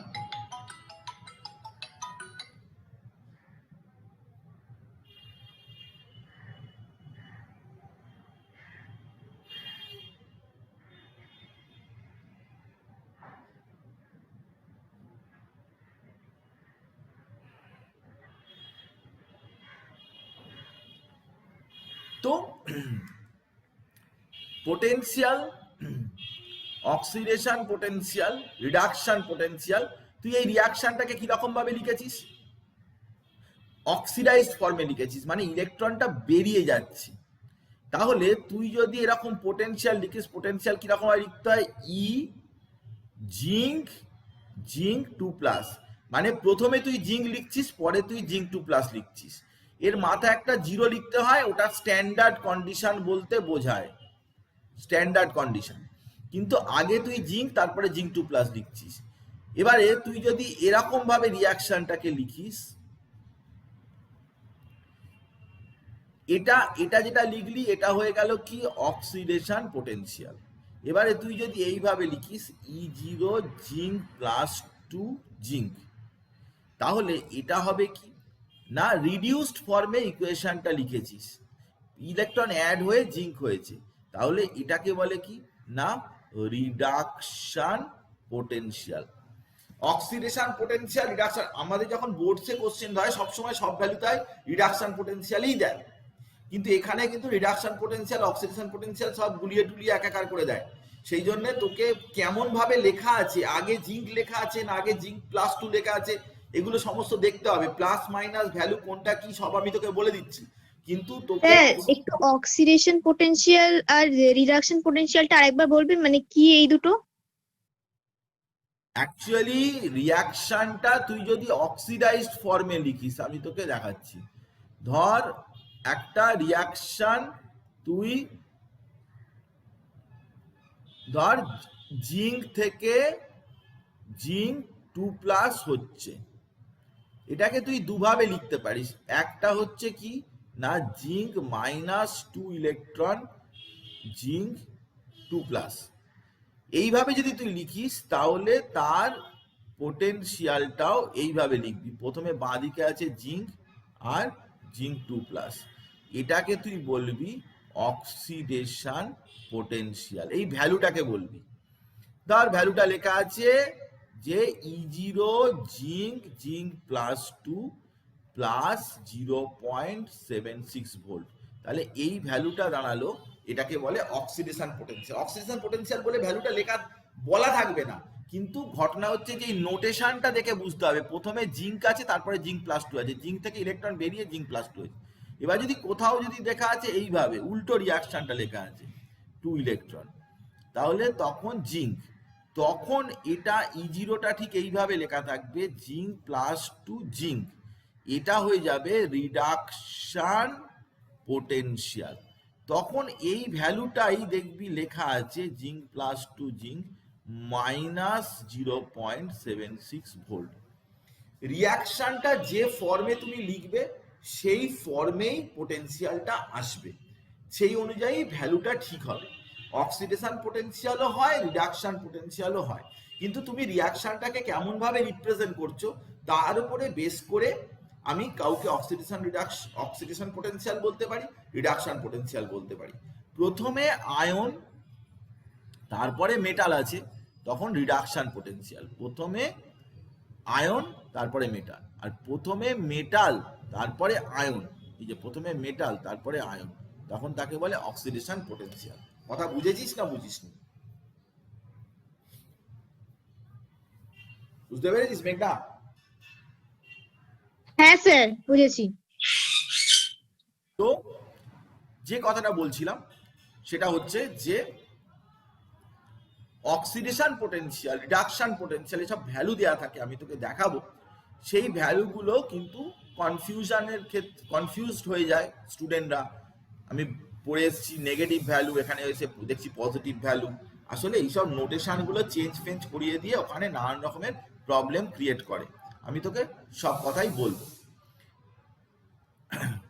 একটা জিনিস তোকে মনে রাখতে হবে যে একটা ইলেকট্রোডের পোটেনশিয়াল কখনোই কিন্তু একা ডিটারমিন করা যায় না, এটা হচ্ছে একটা রিলেটিভ ব্যাপার, কার তুলনায় কার পোটেনশিয়াল ভ্যালু বেশি বা কম সেটাই আমরা ডিটারমিন করি।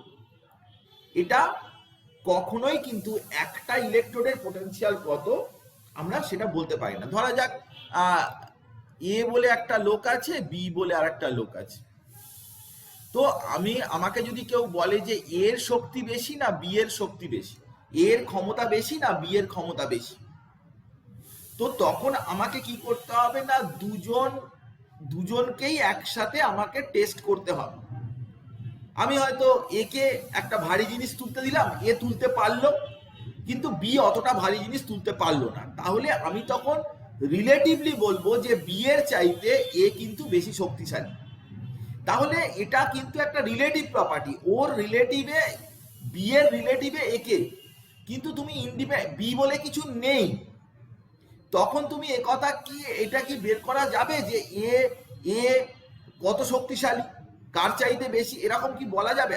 আর একজন না থাকলে তো আমি কম্পেয়ারই করতে পারবো না।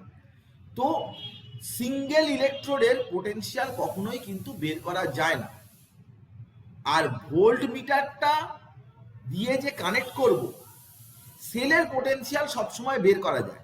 কারণ সেলের পোটেনশিয়াল এই কারণেই বের করা যায় যে আমরা এই যে ক্যাথোড অ্যানোড যে রয়েছে এর সাথে আমি এখানে একটা ভোল্ট মিটার কানেক্ট করে দিতে পারি। ভোল্ট মিটার কানেক্ট করলে কি হবে না, ভোল্ট মিটারে কাঁটাটা কতটা ঘুরে গেল সেটা আমি দেখে বলতে পারবো যে এই তো 0.76 এখানে ঘুরে গেছে, বা 1.76 না কত লেখা রয়েছে, যাকে ওখানে এতটা ঘুরে গেছে, তাহলে কিন্তু এটা মেজার আমি করতে পারবো। কিন্তু প্রবলেমটা হচ্ছে যে যদি আমার একটাই মাত্র ইলেকট্রোড থাকে এবং জিঙ্ক আর জিঙ্ক সালফেট রয়েছে, এটা একটাই মাত্র ইলেকট্রোড, এর সাথে ভোল্ট মিটারটা কানেক্ট করে কি করব? করে তো কোনো লাভ নেই। ভোল্ট মিটারে কাঁটা ঘুরবে কি? সেটা তো আর একটা দরকার যার পোটেনশিয়ালটা সাথে কানেক্ট না করলে তো এটা হবে না। তো সেই জন্য একটা সিঙ্গেল ইলেকট্রোড নিয়ে তার পোটেনশিয়াল বের করা ইম্পসিবল ব্যাপার, সেটা সম্ভব নয়, কখনোই আমরা বের করতে পারবো না। তাহলে সিঙ্গেল ইলেকট্রোড নিয়ে তার পোটেনশিয়াল আমরা বের করতে পারছি না। তো সিঙ্গেল ইলেকট্রোড নিয়ে যদি পোটেনশিয়াল না বের করতে পারি, তাহলে সেখানে আমাকে কি করতে হবে না, কানেক্ট করতে হবে, পোটেনশিয়াল অন্যের সাথে কানেক্ট করে দিতে হবে। কিন্তু যার সাথে আমি কানেক্ট করব তারও তো আমার পোটেনশিয়াল জানা নেই, তাহলে সেলের যে পোটেনশিয়াল বেরোবে সেটা আমি কিভাবে পাবো? সেলের পোটেনশিয়াল থেকে আমি একটা আলাদা করে ইলেকট্রোডের পোটেনশিয়ালটা কিভাবে পাবো?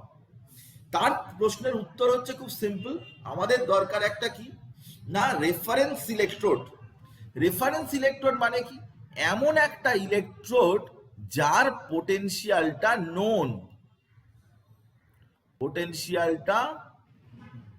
নোন, তো পোটেনশিয়াল নোন সবসময় একটা রেফারেন্স দরকার। রেফারেন্স না হলে আমরা কিন্তু কিছুই বলতে পারবো না। ধরা যাক এই জলের বোতলটা আর এই কাপটা, আমাকে যদি বলে যে এই দুটোর ওয়েটের কম্পেয়ার করো, এই জলের বোতলটা আর এই কাপটার ওয়েটের কম্পেয়ার করো, কোনটা ভারী কোনটা হালকা, এটা ওয়েটটাকে কম্পেয়ার করো, তো আমি এরও ওয়েট জানি না, তাহলে আমাকে কিভাবে কম্পেয়ার করতে হবে? আমি এভাবে কম্পেয়ার করতে পারবো না। এবারে কি না, আমার কাছে ওয়েট বক্স রয়েছে, সেখানে 1 কেজি 2 কেজি 500 200 এইসব আছে, বাটকারা রয়েছে। তো আমি একবার নিয়ে গিয়ে এটাকে ওয়েট করব, এটাকে নিয়ে গিয়ে ওয়েট করব, এটাকে ওয়েট করে দেখলাম যে এটা হয়তো 1 কেজি এলো, তাহলে এটা 1 কেজি এলো। এবারে এটা ওয়েট করব, আবার এটা 500 গ্রাম এলো, তার মানে এটা 1 কেজি হলো, এটা 500 গ্রাম হলো। এবারে আমি বলতে পারি যে এটার চাইতে এর ওয়েটটা হচ্ছে ডাবল।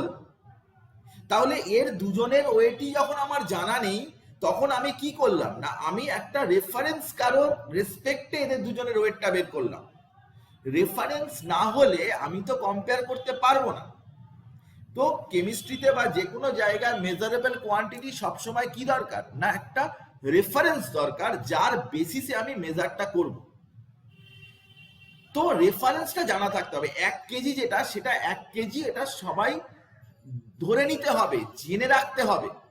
আজকে তুই দোকানে গিয়ে বললি যে আমাকে 5 কেজি চাল দিন, তো ও একটা 5 কেজি বাটকারা দিল, দিয়ে তোকে 5 কেজি চাল দিল। তুই তখন বললি যে ওই 5 কেজি না কি, ওইটা বাটকারাটা কি চাপালেন? তখন ও বলবে যে এটা হচ্ছে 5 কেজি, তার রেসপেক্টে আমি তোমাকে 5 কেজি চাল দিলাম, ওটা হচ্ছে রেফারেন্স। তুই বলবি যে ওটাকে 5 কেজি কে বললো, আমি মানি না, ওটা 5 কেজি নয়, ওটা 1 কেজি, আমাকে আরো 5 বার দিন। না, রেফারেন্সকে কিন্তু চেঞ্জ করা, রেফারেন্সটা কিন্তু ওর বেসিসেই কিন্তু মেজারমেন্টটা হবে। তুমি যাই করো, ওর কাছে 1 কেজিটা যদি 5 কেজি বলে চালায়, তাহলে ওটাই হচ্ছে ওর কাছে 5 কেজি। তখন তোমাকে প্যারিসের ওয়েস্টার্ন অ্যান্ড মেজার্সের অফিস রয়েছে, সেখানে 1 কেজি রাখা রয়েছে, সেই 1 কেজিটা নিয়ে আসতে হবে। সে কি সম্ভব? তো ব্যাপারটা এরকমই, যে রেফারেন্স দরকার। এখানে একটা ইলেকট্রোড বানানো হয়েছে, সেটা হচ্ছে কি না স্ট্যান্ডার্ড হাইড্রোজেন ইলেকট্রোড। এটাই হচ্ছে আমাদের কাছে স্ট্যান্ডার্ড একটা রেফারেন্স ইলেকট্রোড, যার পোটেনশিয়ালটা কত ধরে নেওয়া হয়েছে, তার পোটেনশিয়াল, আরো পোটেনশিয়াল কেউ জানে না, তারও ধরে নেওয়া হয়েছে, মানে H প্লাস হাইড্রোজেন, এর মধ্যে পোটেনশিয়াল কত 0.00 ভোল্ট, এটা ধরে নেওয়া হচ্ছে। তো এবারে আমরা কি করব না, এইটাই হাইড্রোজেন ইলেকট্রোড, সেখানে কি আছে না হাইড্রোজেন গ্যাস পাঠানো হচ্ছে, হাইড্রোজেন গ্যাস 1 অ্যাটমসফিয়ারে, আর এখানে কিন্তু 1 molar H plus concentration acid রয়েছে, সেখান দিয়ে একটা প্লাটিনামের এরকম তার রয়েছে, প্লাটিনামের তার, সেটার কন্ট্যাক্টে কিন্তু গ্যাসটা আসছে, এবং এরকম ভাবে একটা ইলেকট্রোড বানানো হয়েছে, যেটাকে বলা হচ্ছে হাইড্রোজেন ইলেকট্রোড বা স্ট্যান্ডার্ড হাইড্রোজেন ইলেকট্রোড। এইবারে এই হাইড্রোজেন ইলেকট্রোডটাকে কি করা হবে না, যার পোটেনশিয়াল বের করব তার সাথে আমরা কি করব না কন্ট্যাক্ট কানেক্ট করে দেবো। ধর জিঙ্কের ইলেকট্রোডের পোটেনশিয়াল বের করতে হবে, তো জিঙ্কটাকে আমি কানেক্ট করে নিয়েছি, করে নেওয়ার পরে এইখানে একটা ভ্যালু এসছে 0.76 ভোল্ট, দেখতে পাচ্ছিস কিনা জানি না, আমি লিখে দিলাম 0.76। এইদিকে কি আছে, এইদিকে আছে হাইড্রোজেন ইলেকট্রোড, আর এদিকে কি আছে জিঙ্কের electrode.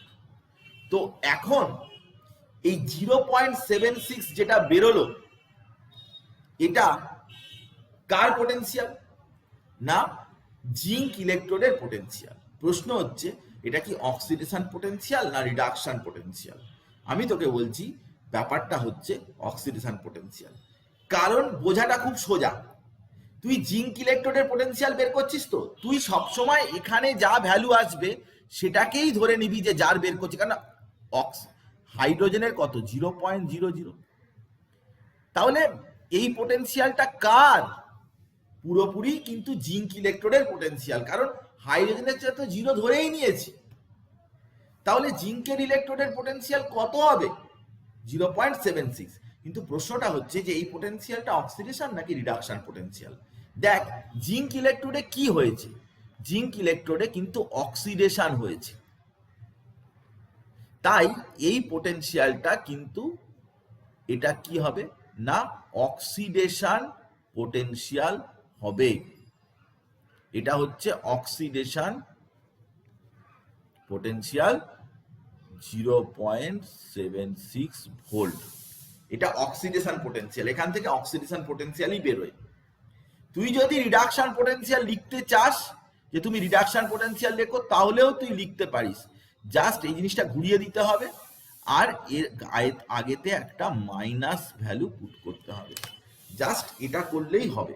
Oxidation reduction potential, oxidation থেকে রিডাকশন পোটেনশিয়ালে যেতে গেলে রিয়াকশনের রিয়াক্ট্যান্ট প্রোডাক্টটাকে উল্টে দিতে হয়, আর ওটা নেগেটিভ সাইন বসিয়ে দিতে হয়, পজিটিভ থাকলে নেগেটিভ, নেগেটিভ থাকলে পজিটিভ, এরকম বসিয়ে দিতে হয়। তো যদি তুই জিঙ্ক ইলেকট্রোডের পোটেনশিয়াল বের করতে চাস, তাহলে এরকম ধরনের ভ্যালু বেরোবে, অক্সিডেশন পোটেনশিয়াল, এটা রিডাকশন পোটেনশিয়াল। আমার কথা বুঝেছিস না বুঝিসনি? রিডাকশন একদম তো ভালোভাবে বুঝতে বুঝতে যা, দেখবি যে কোনো ক্লিয়ার হয়ে যাবে, কোনো প্রবলেম কিছু হবে না। তো যদি এইখানে যা ভ্যালু আসবে সেটাই, তুই হয়তো কপারের ক্ষেত্রে বের করছিস, তাহলে দেখ আমি তোকে কপার বের করে দেখাচ্ছি যে কপারের কিরকম। এটা আমি তোকে এবারে কপারের যখন আমি তোকে বের করবো, দেখ মজাদার ব্যাপার, দেখ তুই বোঝার চেষ্টা কর, আমি তোকে ব্যাপারটা বোঝাচ্ছি, দেখ কিরকম ভাবে গন্ডগোল হয়ে যায়। এবারে ধর তোকে বলেছে কপার ইলেকট্রোডে তুই বের করতে, এবারে তুই কি করবি না কপার ইলেকট্রোডটা নিবি। কপার ইলেকট্রোডটা যখন নিবি, দেখ জিঙ্কের ইলেকট্রোডটা কি করেছিস, না জিঙ্ক কিন্তু এই দিকে রেখেছিস, জিঙ্ক জিঙ্ক সালফেট, আর এদিকে রেখেছিস হাইড্রোজেন ইলেকট্রোড, এদিকে হাইড্রোজেন ইলেকট্রোড রেখেছিস, এরকম কানেক্ট করেছিস। কানেক্ট করার পরে এখানে 0.76 বেরিয়েছে। আমি বলেছি যে এটা হচ্ছে জিঙ্কের অক্সিডেশন পোটেনশিয়াল 0.76। এবারে কপারের বের করছিস। কপারের যখন বের করতে যাবি তখন কি করবি না, এই হাইড্রোজেনটাকে তোকে ডান দিকে রাখলে হবে না, এই হাইড্রোজেনটাকে তোকে বাঁ দিকে রাখতে হবে। এই কপারটা কিন্তু এইটা ডান দিকে রাখতে হবে। কেন না, বলেছিলাম যে যে বেশি পজিটিভ হয়, যার উপরে জায়গা, সে হয় অ্যানোড। তো হাইড্রোজেন কিন্তু উপরে আছে, কপার নিচে আছে। তো জিঙ্ক আর হাইড্রোজেন যখন ছিল তখন জিঙ্ক কিন্তু উপরে ছিল, হাইড্রোজেন নিচে ছিল, তাই জিঙ্কটা অ্যানোড হয়েছে, হাইড্রোজেনটা ক্যাথোড হয়েছে। কিন্তু এখানে কপারটা হবে কি ক্যাথোড আর হাইড্রোজেনটা হয়ে যাবে অ্যানোড। এবারে সেটা তুই যা যা কানেক্ট করার কথা এরকম কানেক্ট করে দিয়েছিস। কানেক্ট করে দেওয়ার পরে এবারে এখানে কাঁটা ঘুরে গেছে, এখানে দেখছিস যে প্লাস 0.34 ভোল্ট এসছে। এই প্লাস 0.34 ভোল্টটা কি কপারের, এটা যা আসবে সেটাই কপারের পোটেনশিয়াল হয়ে যাবে, কারণ হাইড্রোজেনেরটা 0। কিন্তু কপারের কি পোটেনশিয়াল, এবারে দেখ মজাদার ব্যাপারটা দেখ। কপার এখানে কি রিয়াকশন হয়েছে না, copper 2+ + 2 electron equals to copper. তাহলে এখানে রিয়াকশনটা কিরকম হয়েছে না, রিয়াকশনটা রিডাকশন হয়েছে। তাহলে কপারের পোটেনশিয়াল যখন তুই লিখতে যাবি তখন তোকে এইভাবে লিখতে হবে, কপার 2+, এইটার ভ্যালু হচ্ছে কত 0.34। এটা হচ্ছে কি রিডাকশন পোটেনশিয়াল। তাহলে মজাদার ব্যাপারটা এটা দেখ যে তুই যখন এইটা লিখলি E0 জিঙ্ক 2+, এইটা প্লাস 0.76, এটা কিন্তু অক্সিডেশন পোটেনশিয়াল হলো ওপি। কিন্তু তুই তার নিচেই আবার প্লাস 0.34 কপার 2+, কপার এটা প্লাস 0.34 ভোল্ট, এটা কিন্তু রিডাকশন পোটেনশিয়াল আরপি। কথাটা বুঝেছিস না বুঝিসনি? এই একটা 0.76 আর একটা 0.34, কিন্তু ভ্যালু চেঞ্জ হয়ে গেল। সেটা রিঅ্যাকশন টু রিঅ্যাকশন ভ্যারি করবে। হ্যাঁ, তুই অ্যানোড বা ক্যাথোড যেই ওটাকে ক্যাথোড হিসাবে ধরবি তখন তো ওখানে রিডাকশন হবে, সেই জন্য সেলের যে পোটেনশিয়ালটা হবে ওই ভ্যালুটা রিডাকশন পোটেনশিয়াল ভ্যালু হয়ে যাবে। কিন্তু যখন ওটা অ্যানোডে চলে আসবে তখন তো ওখানে অক্সিডেশন হবে, তাই ওই পোটেনশিয়াল ভ্যালুটাই অক্সিডেশন পোটেনশিয়াল হবে। এবারে তুই অক্সিডেশন থেকে রিডাকশন পোটেনশিয়ালে চেঞ্জ করতে পারিস একটা আগে মাইনাস দিয়ে। যদি বলে যে কপারেটটা তুমি বলো তো অক্সিডেশন পোটেনশিয়াল কত হবে, তখন তুই মাইনাস 0.34 বলবি, কিন্তু অরিজিনালি ভ্যালুটা কিন্তু আসবে প্লাস 0.34 ভোল্ট দিয়েই আসবে, এটা রিডাকশন পোটেনশিয়ালেতেই আসবে। এবারে বইতে কি করেছে না, বইতে যখনই লিখেছে সব অক্সিডেশন মানে অক্সিডেশন পোটেনশিয়াল আর নয়তো রিডাকশন পোটেনশিয়াল, কিন্তু সেলের মধ্যে অক্সিডেশন এবং রিডাকশন পোটেনশিয়াল যখন মেজারমেন্ট করা হয় তখন দুটোই আসে। কোন দিকে কোন মানে ইলেকট্রোডটা আছে তার উপরে বেসিক্যালি ব্যাপারটা ডিপেন্ড করে। এরকম নয় যে আপনি সবই অক্সিডেশন পোটেনশিয়াল হবে, ওটা ওরকম করে লিখেছে সকলের, কারো অক্সিডেশন পোটেনশিয়াল বেরিয়েছে, কারো রিডাকশন পোটেনশিয়াল বেশি বেরিয়েছে। যখন টেবিলে লিখতে গেছে তখন সব প্লাস মাইনাস এরকম করে সাজিয়ে লিখে দিয়েছে। একটা ইলেকট্রোকেমিক্যাল সিরিজ করেছে, বলেছে যে এটা রিডাকশন পোটেনশিয়ালের টেবিল, এটা অক্সিডেশন পোটেনশিয়ালের টেবিল, কিন্তু ওরকম করে আসেনি জিনিসটা।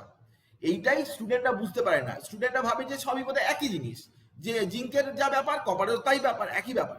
আসলে তা ব্যাপারটা নয়, হাইড্রোজেনের রেসপেক্টে জিনিসটা আসবে। হাইড্রোজেন যেহেতু কারোর থেকে বেশি পজিটিভ হতে পারে, কারোর থেকে কম পজিটিভ হতে পারে। যখন কপার সিলভার গোল্ড এদের যখন পোটেনশিয়াল বের করবি সবই রিডাকশন পোটেনশিয়াল হবে, কিন্তু sodium potassium calcium magnesium aluminium iron এসব বের করবি যখন, তখন সবই অক্সিডেশন পোটেনশিয়াল হবে, কারণ এগুলো কিন্তু সবই অ্যানোড হিসাবে কাজ করবে। হাইড্রোজেন যখন থাকবে হাইড্রোজেন তখন ক্যাথোড হিসাবে কাজ করবে।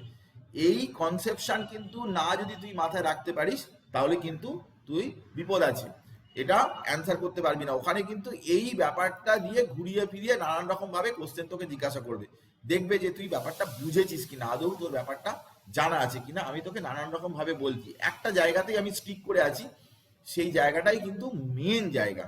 কারণ ইলেকট্রোকেমিক্যাল ইয়ে পোটেনশিয়াল, স্ট্যান্ডার্ড ইলেকট্রোড পোটেনশিয়াল, এই জায়গাটাই কিন্তু সব থেকে এখানে ডিফিকাল্ট জায়গা। এই জায়গাটা থেকেই কোশ্চেন, ফ্যারাডে ল ফ এইসব কোনো ব্যাপার নয়, নান্স ইকুয়েশন এগুলো কোনো ব্যাপার নয়, কিন্তু এখানে অক্সিডেশন পোটেনশিয়াল রিডাকশন পোটেনশিয়াল দিয়ে প্রবলেম বেশি ক্রিয়েট করে।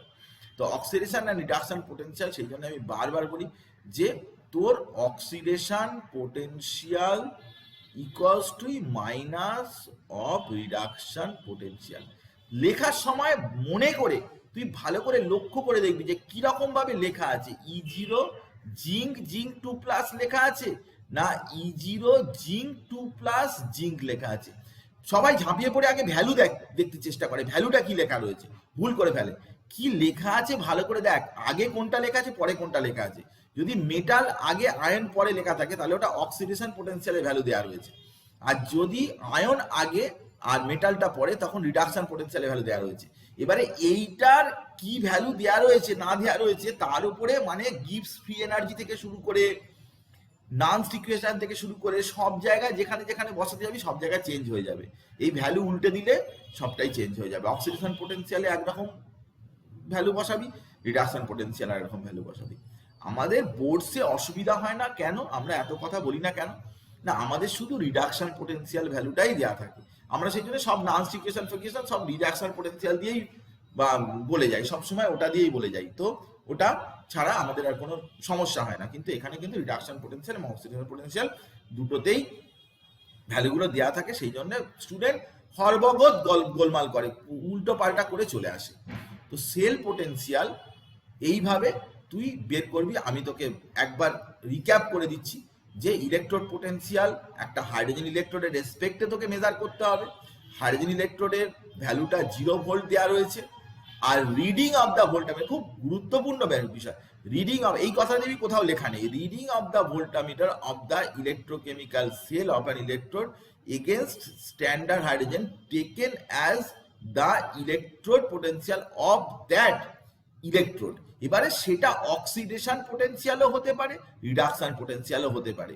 এখানে আমরা কখনোই এই রিডাকশন, বইতে reduction potential of that electrode বলে বলা, কিন্তু রিডাকশন পোটেনশিয়াল বলে বলা থাকলে কিন্তু কারো কারো ভ্যালু মিলবে, কারো কারো ভ্যালু প্লাস মাইনাসে গন্ডগোল হবে।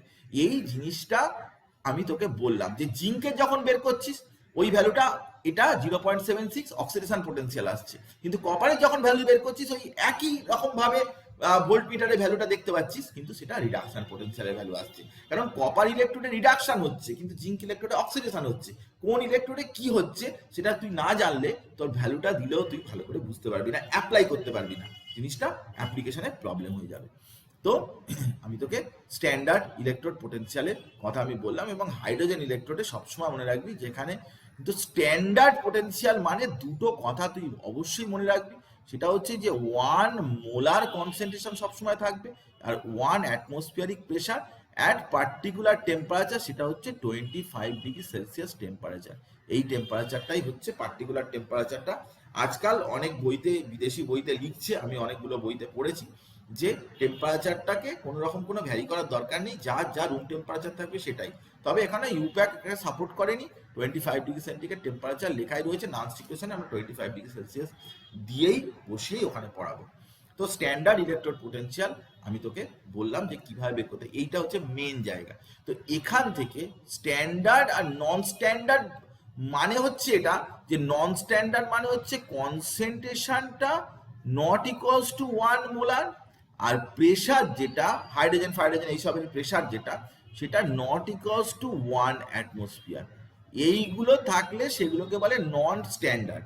তো নন স্ট্যান্ডার্ড হলে কি করতে হয় আমি সেটা তোকে বলে দেবো, খুব ইন্টারেস্টিং ব্যাপার, এমন তো কোনো ব্যাপার নয় যে সেটা করা যাবে না। নন স্ট্যান্ডার্ড থাকলেও তার ক্ষেত্রে পোটেনশিয়াল, যেরকম হাইড্রোজেনে 0.00 ভোল্ট, কিন্তু সেটা নন স্ট্যান্ডার্ড হলে কিন্তু সেখানে তার 00 ভোল্ট থাকবে না, সেটা চেঞ্জ হবে। কি হবে না হবে আমি তোকে বলবো। তুই একটা করবি না, ইলেকট্রোড পোটেনশিয়ালটা এই দুটো জিনিসের উপর ডিপেন্ড করে, কনসেন্ট্রেশন অফ দ্য সলিউশন আর প্রেশার টেম্পারেচার এইসবের উপরে ডিপেন্ড করে ইলেকট্রোড পোটেনশিয়ালটা। যার ভ্যালু তুই যা বলছিস, হাইড্রোজেনের ভ্যালু, জিঙ্কের ভ্যালু, কপারের ভ্যালু, সে অক্সিডেশন পোটেনশিয়াল হোক, রিডাকশন পোটেনশিয়াল হোক, যাই হোক না, যা বলছিস তা কিন্তু চেঞ্জ হয়ে যাবে, সেই ভ্যালু কিন্তু থাকবে না, এই ভ্যালু কিন্তু চেঞ্জ হবে। সেই চেঞ্জ হয়ে কি হবে সেটাকে বলে হচ্ছে, আমরা নার্মস ইকুয়েশন দিয়ে ওই চেঞ্জটা বের করব, যে আমি যদি স্ট্যান্ডার্ড স্টেট থেকে যদি চেঞ্জ করে দিই তাহলে ওই ভ্যালুটা, কিন্তু সবসময় একটা হাইড্রোজেন ইলেকট্রোডের সাথেই কানেক্ট করতে হবে। একটা জিনিস আমি আর আজকে বলে দিই, ইলেকট্রোড পোটেনশিয়াল নোটেশনটা আমরা কি করে একটা সেলকে নোটেশন করি, সেটা হচ্ছে যে আমি আগেই দেখালাম যে বাঁ দিকেরটা সব সময় জিঙ্ক এরকম সলিড আর zinc 2+ aqueous 1 molar salt bridge, আর ডান দিকেরটা যেমন রিয়াকশন হচ্ছে এটা জিঙ্ক থেকে জিঙ্ক 2+ হচ্ছে, আর এটা কপার 2+ থেকে কপার হচ্ছে 1 মোলার কপার, এটা কপার 2+ থেকে কপার হচ্ছে, এইটা হচ্ছে অ্যানোড, এইটা হচ্ছে ক্যাথোড। এই হিসাবেই কিন্তু নোটেশন করতে হবে। সেল পোটেনশিয়াল যখন তুমি নোটেশন করবে এইখান থেকে ইউজ করতে হবে। E0 লেফটেরটা জিঙ্ক 2+, আর রাইটেরটা কিন্তু কপার 2+ কপার। এইটা যদি তুই বুঝে যাস যে এইটা হচ্ছে রিডাকশন পোটেনশিয়াল হিসাবে, এটা অক্সিডেশন পোটেনশিয়াল হিসাবে, অক্সিডেশন পোটেনশিয়াল, এটা রিডাকশন পোটেনশিয়াল হিসাবে। এই হচ্ছে নোটেশন এর বিষয়টা। ভ্যালু কোন একটাতে দেওয়া থাকতে পারে, অক্সিডেশন পোটেনশিয়ালের ভ্যালু দেওয়া থাকতে পারে বা রিডাকশন। রিলেশনশিপ সোজা ব্যাপার, যে E0 যদি রিডাকশন পোটেনশিয়াল হয় তাহলে E0 অক্সিডেশন পোটেনশিয়াল আগে একটা মাইনাস দিয়ে দিতে হবে, তাহলেই কিন্তু তোর যে কোনো ভ্যালুকে তুই বের করতে পারবি, একটা থেকে আরেকটায় তুই নিয়ে যেতে পারবি, কোনো প্রবলেমের কিচ্ছু নেই। তো এখান পর্যন্ত আমি তোকে বললাম স্ট্যান্ডার্ড রিডাকশন পোটেনশিয়ালের ভ্যালু নিয়ে আমি ডিটেলে আলোচনা করব। স্ট্যান্ডার্ড পোটেনশিয়ালের ভ্যালু এটা, তো কি এই ভ্যালু থেকে কি বোঝা যায়, এখান থেকে অবশ্যই একটা কোশ্চেন দেয়, তো এই ভ্যালু কে অক্সিডাইজিং এজেন্ট হবে, কে রিডিউসিং এজেন্ট হবে, ডান দিকের আয়ন বাঁ দিকের আয়ন, এরকম নানান রকমের উল্টে পাল্টে তোকে দিয়ে দেয়। তো আমি তোকে একটা প্রশ্ন দেখাচ্ছি, যেটা এইখানে আলোচনার পরেই এই প্রশ্নটা আসবে, এই প্রশ্নটা দেখাচ্ছি, এই প্রশ্ন পর্যন্ত আমি তোকে পাঠিয়ে দেবো। দেখ যে স্ট্যান্ডার্ড রিডাকশন পোটেনশিয়াল ভ্যালু দেওয়া রয়েছে, তুই কিরকম অসুবিধায় পড়বি তুই দেখ। এই আয়নগুলো তুলে দেবে, I- Cl-, Br-, এরকম আয়ন দিয়ে তোকে বলতে হবে যে সে ভালো অক্সিডাইজ। আমরা জানি যে ক্লোরিন ভালো অক্সিডাইজিং এজেন্ট না ফ্লুরিন না ব্রোমিন, সেটা যথেষ্ট সহজে বলে দিতে পারি, ভ্যালুগুলো দেখে বলে দিতে পারি। আমাদের বোর্ডসে এরকম কোশ্চেন দেয়, যার ভ্যালু বেশি নেগেটিভ বুঝবে সে ভালো রিডিউসিং এজেন্ট, যার ভ্যালু বেশি পজিটিভ সে বুঝবে ভালো অক্সিডাইজিং এজেন্ট। কিন্তু তোকে যদি উল্টো দিকের কোনো Cl-, Br-, I- এইসব দিয়ে দেয়, বা লিথিয়াম ভালো অক্সিডাইজিং এজেন্ট রিডিউসিং এজেন্ট বলতে গিয়ে লিথিয়াম প্লাস তোকে দিয়ে দিল, তুই একদম চমকে যাবি, কারণ সম্পূর্ণ জিনিসটা ঘুরে যাবে, উল্টো কেস হয়ে যাবে। ভালো করে জিনিসটা না বুঝলে তুই আদৌ অ্যান্সার দিতে পারবি না, তুই ভুল করবি 100%। তো আমরা সেসব বিষয়গুলো বলবো।